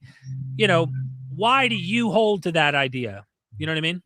Yeah. Well, I'll just go through it kind of quick because I know we're on a time limit here. But I was raised up as neo-pagan. It wasn't like the old school pagan. It was kind of like a Wiccan pagan. My mom liked to study everything, and from about 15 to 35, I just claimed spiritual. But then I started really thinking about it, and spiritual is just kind of like a catch-all term for people that don't really subscribe to any one religion. I started really thinking about it, and I do believe in a construct of the one true creator, but my perception of that construct is very different from followers of Abraham. I do not come to it through the dogmas and scriptures of the Abrahamic religions. So I have a very different perception of what the one true creator is. And to me, what makes the followers of Abraham or the theology of Abraham broken, because I call it a broken theology, is that they incessantly attempt to interject division into that which is united. And they interject this division with constructs such as sin, such as Satan, such as hell, such as the saved versus the damned, such as God's people versus all people. And So I do. Hold on 1 second, Dark. My wife is asking me what I want for dinner, and I'm so sorry. Hold on 1 second, brother. You're by the way, you're preaching to the choir. I love this. What, honey? So yeah, I agree with you on all those points. Yeah, how you doing, James? First time we've got to talk. Go back and forth. I'm gonna mute. I'm sorry, guys. Let me mute. Yeah, we'll be here. No, I mean, we know each other, so I'm very familiar with you. We've been talking in chat for what, a year and a half at least, you know, and some of the channels I mentioned. Yeah, I'm familiar with all those channels. Dave, Captive Dusk, is a really stand-up guy. He's going through cancer right now. Is he still? I thought he beat it. If he beat it, I didn't hear that. I know he hasn't been feeling well lately, so I just don't know. Okay. Yeah. I love atheists, man. Atheists and pagans, those are my homies. Those are the people I like to hang out with. And it's funny because I consider myself a true monotheist. But once again, I have a very different perception about what that is, and I don't come to it through the scriptures and dogmas of Abraham. Right, sure. And I have met, to be fair, I've met some Christians along the way that think similarly to the way that you do, right? That are more inclusive instead of exclusive, and that are more about harmony than division. So it just depends on what it means to them and how they walk with it. But I agree with you that most of the experience I've had were people that are very polemic in their religiosity. If I may add to that, Dark, too, James, I didn't get to catch all that because my wife was asking about dinner, but I know many Christian scholars that I've interviewed who do call out these bad things, and they recognize the warts, the scars, the problems with their own tradition, and for those I respect. Like I do. I'm like, you know what? It's like me being proud of being a Lambert. I bet you if you go back into that's my last name I have on my arm. And people go, why do you have your last name on your arm? Well, I have my family around it too, and it's symbolic to me. It has a lot of meaning that, this is deeper. But like I guarantee you, I have some really bad scars in the history of my last name of men who've had my name and passed this name along. I'm not going to discard my tradition, but because there's been some horrific people who've carried this name, I'm carrying the name with nobility. I'm carrying the name with ethics and positive. I'm redefining, yeah. And I think that's what every religion should do. And I think that there are lots of people doing that. And honestly, MythVision's goal is education. And in a sense, you could call it harm reduction, because I'm not interested in making everyone materialistic. Everyone must be an atheist. Everyone must be like me and think exactly like me on philosophy or ontology or even about Jesus.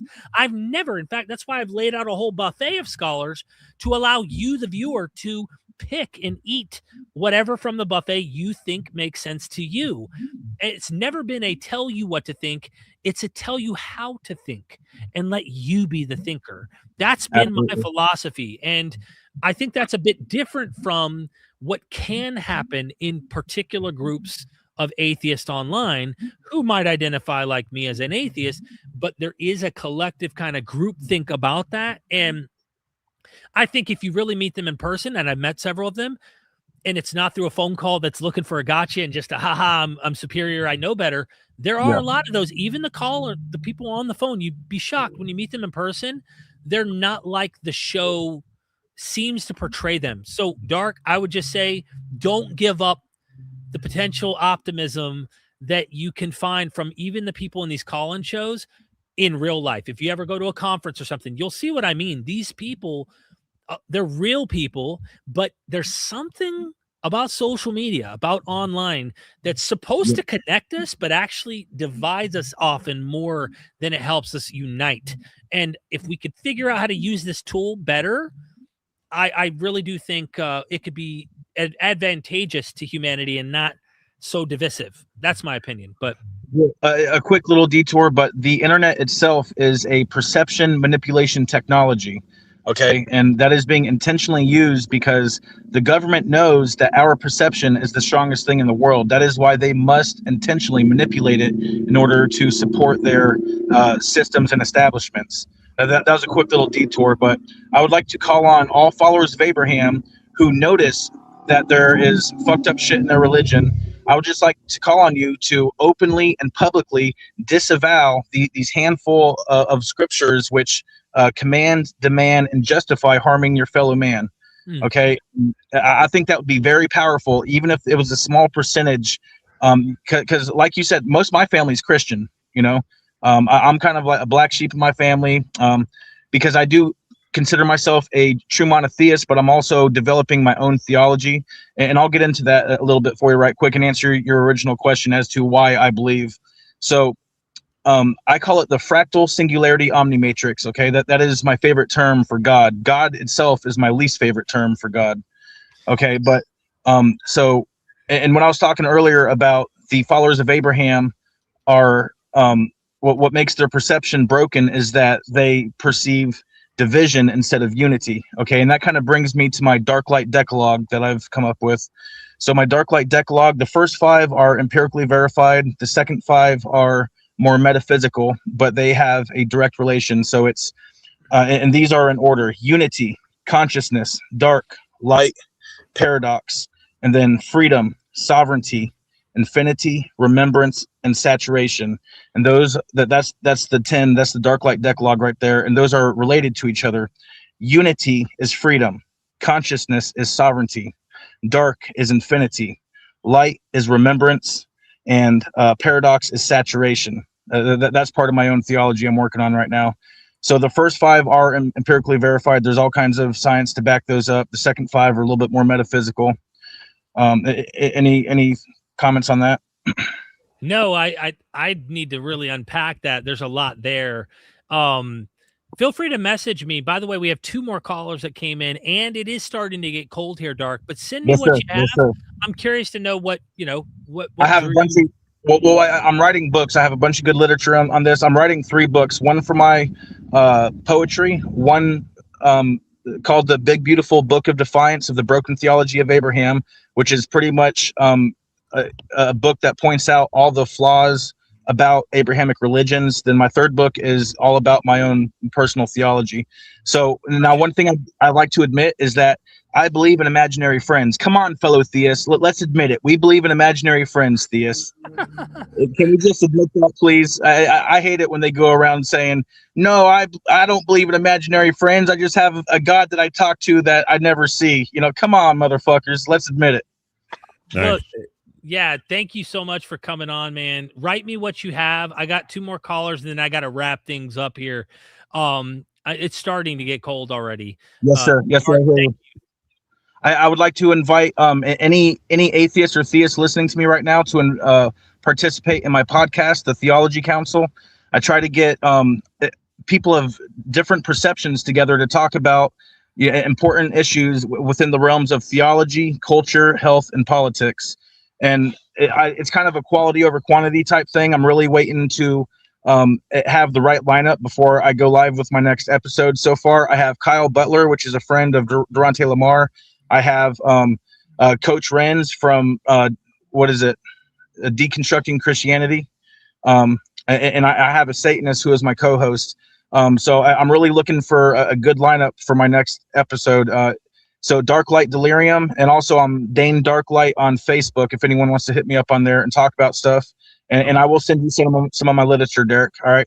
Awesome. Thank you, Dane. Thank you. Have a good one, brother. I appreciate it, James. I appreciate it, Derek. You guys stay beautiful. All right. Thank you. You too. Bye. All right. I don't know what happened in the chat with our friend Neo Mortal Girl. I was just writing her, and I don't know what. Yeah, something didn't set well with her, but without knowing specifically, I can't address it. Yeah, I don't know. I don't know what to do with that. There's nothing we can do unless they comment further. Yeah, I don't understand. I don't get it. Anyway, we got two more callers here that I want to try and get.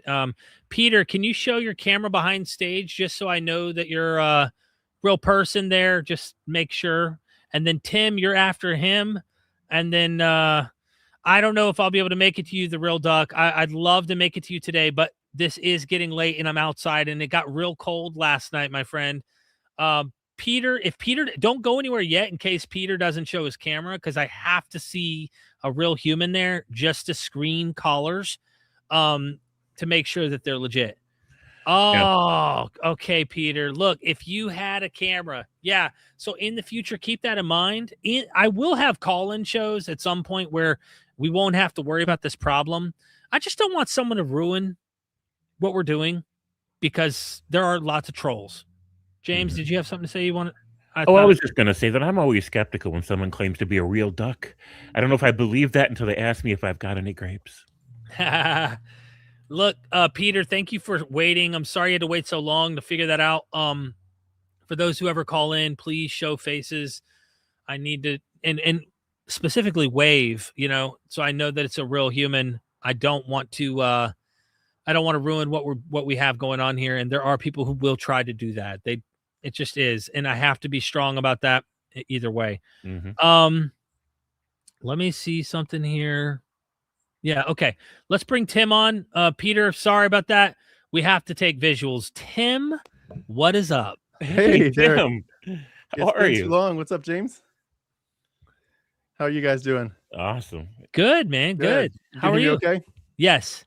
Awesome. Tim, Well, I saw you did a stream just the other day about your story. Was that yesterday? Yeah, I've been doing a long series of live streams about my story, and I've got a few more to go. But just got off a live stream on a different topic, but I saw yours pop up right away on my phone. I was like, I'm going to join real quick before it's too late. I just wanted to say real quick, I know you got to run for dinner and because it's cold, but I see you've been recently doing a lot of deconversion stories. I just want to applaud you. That's obviously deep in my heart. That's amazing stuff. I love it. I have listened to some of them, not all of them. I'm trying to catch up, but I appreciate what you're doing, and just know, keep it going. You're doing the Lord's work. Hey, shameless plug for you, Tim. You're doing it too. Let's pull up your YouTube channel. Make sure. Well, can you pull it up and share your screen by any chance, Tim? Just so that everybody can, because this laptop's a pain in the butt. I'm working on a laptop outside. I don't know if you saw the Facebook post, but like I'm out here in front of my mother-in-law's pool in the backyard, trying not to harass them with these topics. But yeah, Tim, what did you have? Oh, you're muted. So do I have access to share my screen? Yeah. Okay. You should. Yeah. 1 second. You should. Almost there. Average Joseph. My deconstruction story is the best. Does that come through at all? Yes, it came through. Okay, 1 second. Let's put it in the chat just so everybody knows. Go subscribe. Harmonic Atheist. Tim is doing all sorts of great work, and I feel like it's like therapy. Like watching you is like therapy. You're calm, you're gentle with your guests. They get to just be themselves. I really, really do hope more people go subscribe. Thank you. And this is what we were just talking about. It's just called "This Is My Story." I didn't come up with anything too crazy for the title, but this is my story. Just going through different parts of it, and it's been what I've been doing. What I think is amazing is to really go through real slowly, because when I interview people, I'm asking them to essentially condense it into like an hour and a half to 2 hours. Right. And you realize most people admit, like when we're done, like we really could have gone a lot further. There's a lot more to share here. And I've always felt that for myself. And I'm working on a project behind the scenes to interview myself, where I'm going to literally create a script as the interviewer and create a script for the interviewee. And I'm going to interview myself and put them together, which will be quite fun. But that's technically challenging. I'm going to get to it at some point. But in the meantime, I'm just like coming on and saying, hey, let's talk about this one topic, and let's talk about all kinds of aspects of it. Yeah. Everything from your birth order to how your parents treated you, to what Sunday school was like, just the whole 9 yards. And you end up finding that there's a lot of stuff to heal from. And we tend to focus on like, you need to heal from original sin, from the worm theology. But a lot of times you need to heal from the fact that there's like a million other little things that were wrapped up in Christianity for you. It's not all of them negative, some of them very beautiful, but it's been great for me. I've been for years writing down every little thing I can remember that had anything to do with Christianity in my earlier life, in my childhood up. And you end up with, if you do that for years, you end up with a lot of stuff to share. Yeah. And eventually it's like, it's time to share it. But I do hope that it encourages people to think through their story better and think, we need to pull those layers of the onion back, because there's a lot there. And just, I've been making the point, I'll wrap up with this and let you get to your dinner, but I've been just saying, when we deconstruct, we also often think it's about the information. If I can just get enough information, if I can think through the mythology, I can think through the psychopathic nature of Yahweh, I can think through the bizarre contradictions of the Bible and the philosophy. Would God let a 2-year-old get leukemia? You just add it all up and it doesn't make sense. And you think, I realize it's mythology. I'm done. This is great. This is the big event. I escaped Christianity. It's like, no, you did not. This was the beginning of this is the opening. It's like the iceberg. You're at the tip and there's a big iceberg underneath the water. And we sometimes hear Christians say, I deconstructed my faith and then I reconstructed it because I want to kind of keep Jesus, but leave, hellfire or something. It's like the deconstruction and reconstruction that's the main event is not deconstructing and reconstructing Christianity. It's deconstructing and reconstructing yourself. Right. And it's just such a beautiful journey. But I just appreciate you're bringing people on to share their stories. I can't applaud you strongly enough. You are the man, the myth, the legend. So thanks for being you. Well, thank you. You are the man, the myth, the legend. And again, appreciate what you're doing. James, you were going to say something though. Oh, I was just going to agree, but keep going. Yeah, I would just say this. It's not just religion, there's a lot humans are going through. And I would encourage people who just heard what Tim said to, if you can, some of us can't, share your story. Contact him. Contact me. Email. Both of us can share your story independently, by the way. We don't have every member is the same on each channel. And, you know, there is something powerful about real people telling real stories and just raw letting them know, like, this is what it is and what you can say. Some things you can't say. We get that. But, like, there's something about connecting to the human on the other side. And I think that's what works so well in helping people realize, like, okay, these are real people. I really do appreciate you coming on and sharing that. And that's one of the reasons I do it. Is it also is therapy for the person who's sharing it. There's a burden that's lifted often. They're like, wow, I feel so different finally just saying this. I couldn't say it. Now I can say it, you know? Anyway, that's all I have to say. Yeah. And if I could just add one more last thing, sometimes as you start down this path, you end up finding yourself really learning that there's more in your heart that you ever knew was there to share. And I've said this, I was saying this before in a live stream recently, and I think it's important to say it. And if you don't mind my making a little plug for this concept. Yeah. A lot of us in the deconstruction community are focused on a lot of information, and that's critical. And that's, you know, that's one of the biggest, you know, you're one of the biggest linchpins for that, for us in this community, that information is for some people the only thing that will get them out. And I love it. And that's why I love your channel so much, and love you so much. But I also just want to encourage people, when you deconvert and you get to the point where you're thinking back on your life and where you are now, where you're going to be for the future, I would encourage people to ask this question. What's in your heart on an emotional, psychological level that you need to express? And I would just say, not as much where just the academics. We need the academics, but where are the poets? We need more poets. And I'm not saying we need to create poets. I'm saying you all are bloody poets already. Let it out. There's emotion in your heart. And sometimes stream of consciousness, let that free verse flow. And you find yourself saying stuff that you're like, holy shit, I didn't know that was in my heart. But all of a sudden you're like, wow, this is some deep stuff, and there's some tears, and you start letting that flow, and you realize this journey, it's a journey of emotion and psychology. You're learning you were stuck, that something was done to you. You were stuck in something. You were in a machine. You were in Plato's cave. You got out, and now the real journey begins. And it's a lot of loss for a lot of people. Like, holy smokes, I lost a lot of time, and it still hurts. You know, I both probably still get emails from people saying, I know it's not real, but I still fear hell. And I know hell's mythology, but I still am afraid. How do I get over it? Yeah, I have a stream tomorrow on that with Nice. Brittany Hartley. So yeah, I Nice. do. Everybody go Harmonic Atheist. Go subscribe to Tim. I got one more guy, one more caller to take, Tim. Thanks, Final Derek. words from you, man. Have a great night. Love you so much. Love you. Thank you. All right. I am out here in the country in North Carolina. This is like in the woods. I am hearing pop, pop, pop, pop, pop, pop. Gunshots going off. Probably someone just shooting a target in the back somewhere here. I wanted to mute it. I think it's your wife. Your wife. She's mad at you that you're not at the dinner Get here table for yet. dinner. Yeah. Yeah. Dinner's here. All right. Let's take the duck next. And I want to make sure I didn't leave anybody hanging here. Appreciate all the love and support in the chat. Okay. The real duck is in the house. What's up? Welcome back. Oh, you're muted. Uh-oh. There we go. There he is. Okay, what's up, Duck? Nothing. I was gonna bring up the topic of just how, like, it's easy, it's convenient in like YouTube and like digital creator spaces to say that atheism is exploitative.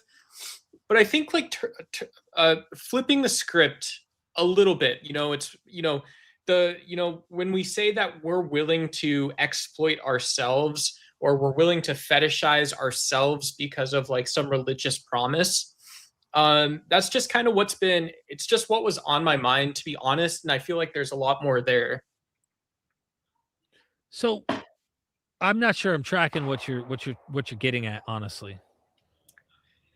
Yeah, like, okay, so our last conversation, I said some crazy stuff, right? And it's like, so if you or James were like, let's just say you guys were offering me a theological narrative, I take that in and say, well, okay, well, the sacrifice I'm willing to make because of this is like I'm now willing to, I would say, like I'm willing to get rid of like my scholastic interests or get rid of my spirituality, living in nature or living in natural things or something like that, right? So I make all types of adjustments as a result of and some of those are significant, not all of them, but some of those are like, you know, for people, you know, it's like brain decay over a decade. It's brain decay over the course of a Sunday service. It's all these things where it's like, well, suddenly I'm here when I was supposed to be here doing this.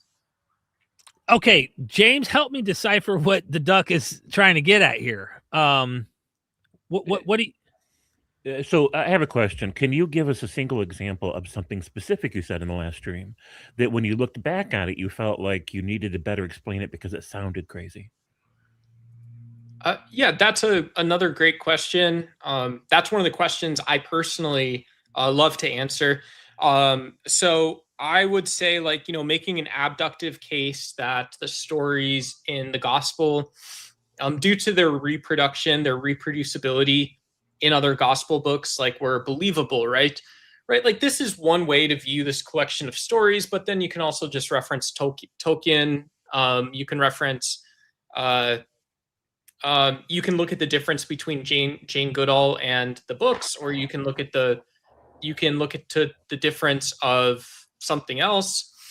Yeah. And so, you know, when I reference something like, well, okay, well, what this statement means or this phrase means is that we are, you know, crazy stuff to me is that, like, yeah, we're taking a less preferable set of variables with dimensions to analyze. And that moves us further away. I feel like we're so, like, you say something really I get, and then there's a lot more information that comes after that I'm like, I feel like it loses me just saying, like, after you get to a certain point. So yeah. You brought up Tolkien, and do you guys hear that? Do you hear that in the background, by the way? Yeah. Okay, they're like literally someone's pop right now as we speak. Yeah. So what I was gonna say is, it made me think of, like, the playwriters that were writing the various stories about Dionysus or Orestes or different Greco-Roman heroes that they repeated and recycled stories about. You might go to the Caesars and see biographies written about them, things like that. I don't know if believability, you attached believability to it. I don't think it necessarily needs to be implied in terms of believability. That could be the case. I don't necessarily go that route because I am persuaded that Robyn Faith Walsh and other scholars in her ilk point out that the literary authors of the Gospels were competitive elites. They were writing artistic literature, and they were competing. And this is why you have Matthew come along, repeat, but also change and try to make better versions of his text about the story of Jesus versus someone like Mark. Because if it was all about believability, and when I say believability, I mean this happened, then why would Matthew change the details so often? So he had such liberty to often change material to make it say not what Mark said. So to me, that just seems more like a defeater on, like, Matthew's not, I don't think Matthew's concerned with what actually literally happened. I think his competition is more artistic. I think he's saying, I'm going to make a better actual story than what you have. And there might be some social dynamics, theological dynamics that he doesn't agree with that Mark has. And so he's painting a different story. When you use believability, I interpreted that in my mind as historical, on the ground facts, like this happened. So I can push back a little bit, and just because I saw TBS in the audience, I can say it like this. So, like, let's just imagine hypothetically, you know, we're next to Mark, we're next to Matthew, and we see this service-oriented Jesus versus we see Jesus and Matthew, whatever. He's maybe a little more kingly or something. I don't know. But if you say that, well, both of these could be revealed religion, and you obviously, the writer would have had to have been, you know, very close, right next to that, like, this is just for TBS too, just next to that, next to this Jesus that's doing these great social miracles all the time. And so when we go to the book of Matthew, we can say that, well, if people weren't ready to accept that, there's still a version of that is a revealed religion, that, you know, like maybe a more mature reading of that or something is like, okay, so you know, not that you should like, I don't know, like, I'm just saying that there's still a intelligible, if not believable. So maybe you're pushing me back, but well, I would just say go read some of the great plays, you know, and I know that they're written more in a poetic style because the Gospels are in prose, which is also interesting to think. Yeah. And you know, scholars have long debated these issues, and there's a case to be made that they do want their text to be believable. M. David Litwa, who wrote a book called How the Gospels Became History, just one model that he presents is that they wrote myths, but they wanted the reader to think that, you know, this happened or something, but they're myths. So they didn't really happen, is his take. Richard C. Miller takes a different view and says, no, over the coming century to century and a half of debate, squabble, dialogue and debate with Jews, other Christians, etc., they started to become more hypersensitive to making historiological. But in the early Christian era, he says that they weren't doing that. They weren't concerned with that. And then you have other scholars who go, no, they're trying to do historiological at the outset. So they're mixing historiological in with mythology and legend. And so, look, it's an ongoing debate. I love the fact that the scholars are not stopping the thinking and continuing the engagement. That is outside, but this is a little bit out. Like, that sort of like helps, because you're showing what maybe like the fence line. You're showing like what a fence line actually looks like when you have when you have this debate about how religious do I get, how spiritual do I be. You get this sort of idea that, okay, well, if it's historicity or historiological or what, your stuff, I'm still forming a belief about that as not being an expert, right? I'm not throwing that stuff around as much. I'm maybe working on it, writing about it a little bit, doing some online research, but I don't do that stuff personally, and that's the thing that I think people sell out for. Well, I sell out for what? They sell out because you can hear about eschatology, or you can hear even an academic approach to theology or something, and suddenly it's like, oh, well, I'm becoming religious or something because of this, right? I'm not next to it. I don't understand it, but I'm religious because of it still. Help me out, James. You can be inspired by something that you don't feel like you have a comprehensive grasp of. And if that's your point, I agree with that 100%. Oh, super chat by Bakken. Thank you so much for the super chat. Mark, Secret Christ Revealed. Matthew, Jewish Jesus. In fact, this is a common scholarly position, actually, is I think Dennis MacDonald, I spoke to him for the first time in a week or two today. It's good to hear from him. He believes that Mark is writing a myth of origins for the Christian movement, and that Matthew is trying to write an actual biography. So he does think that Matthew's attempting historiography. It's very interesting to notice the different kind of Jesuses, if you will, that seem to appear between both Mark and Matthew. And then we have that Bays. Thank you so much for that super chat. Derek, me again, just popping by to try to put Gunnar Heinsohn's work on your radar. Much love. Please do me a favor. Can you email me so that I have that material? Because I literally will forget. We're about to be driving back home to Florida in 2 days from my mother-in-law's, and I'm on a laptop trying to do these streams. Please, thank you for reminding me and super chatting. It helps us so much here. We really appreciate it. Do me a favor, if you can, email me, please. I'm putting my email in the chat. I would love to look at these scholars. I love scholarship. I love learning from experts and hearing the engagement back and forth between them. Hey, John, I see you in the back. I will not be able to take another caller. I'm out here in this cold weather in North Carolina, and I'm gonna have to do this again and have more callers come back. How much to jump in the pool, Derek? How much does chat have to pay for you to hop in the pool right now? Oh my do you do that God. kind of stuff, dude? Dude, you know how cold that is? 40. Dude, 40, I would probably, I shit you not, like if someone actually super chatted me, like, dude, that's I could possibly get sick from this, but like I would say at least 100, maybe 2. I would jump in. Red Supers, let's go. I would have to take off the hoodie and jump in, but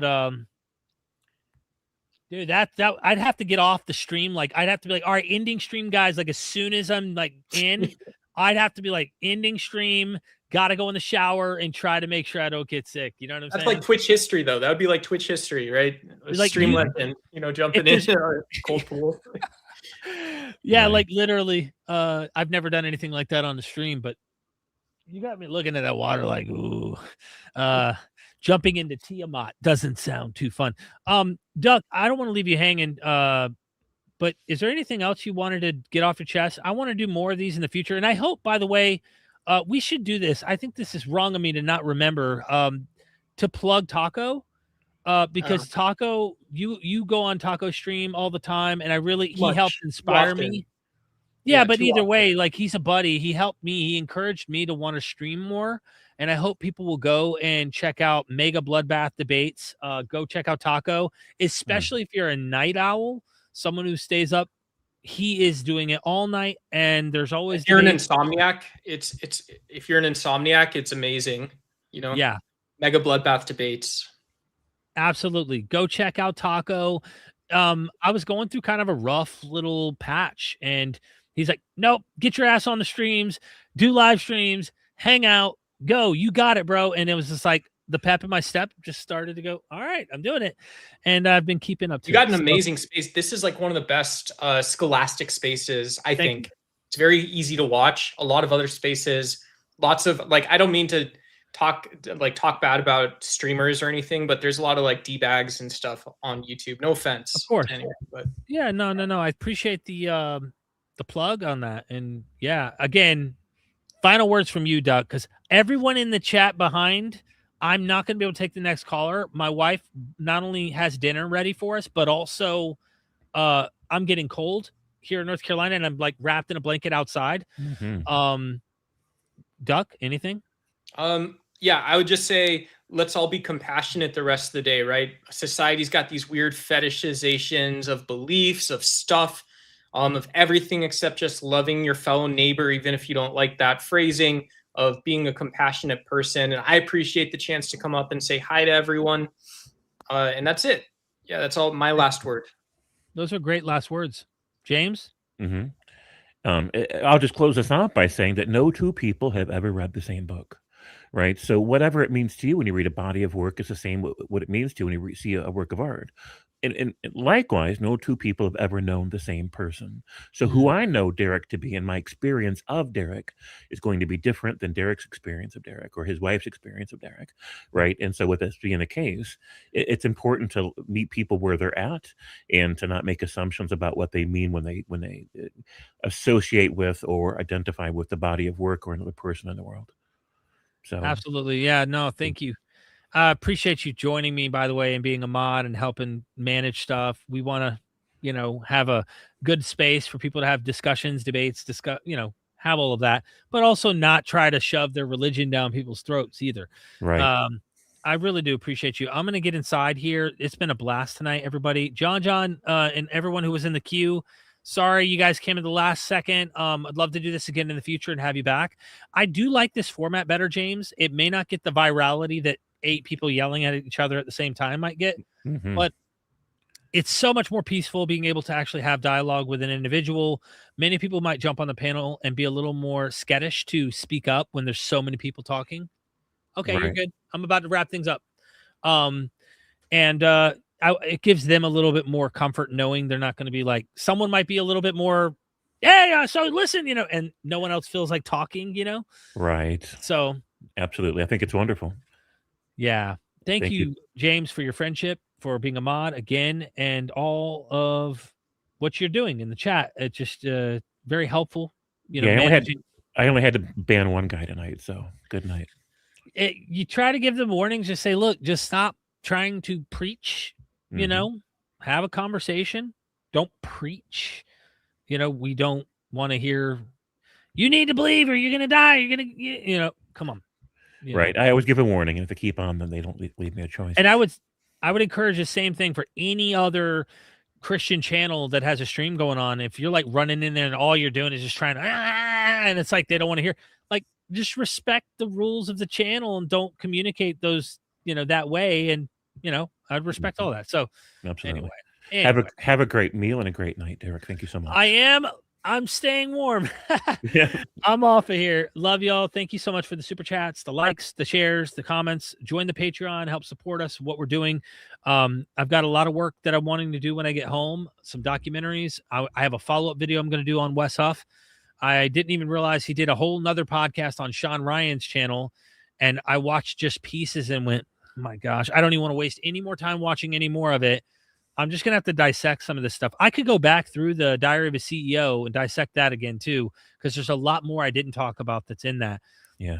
So I'm probably going to pick this apart, because when I looked on online, the literally number one apologist online is Wes Huff. No one else is making noise like he is right now. So, you know. Yeah, it is what it is. It is what it is. Mhm. All right, guys. Everybody, love you. Never forget, we are MythVision. Peace. Son, do you want to know what the truth is? After this, there's no turning back. You take the blue pill and you wake up in your bed and believe whatever you want to. You take the red pill and you stay in Wonderland, and I show you just how deep the rabbit hole goes. Remember, all I'm offering is the truth, nothing more.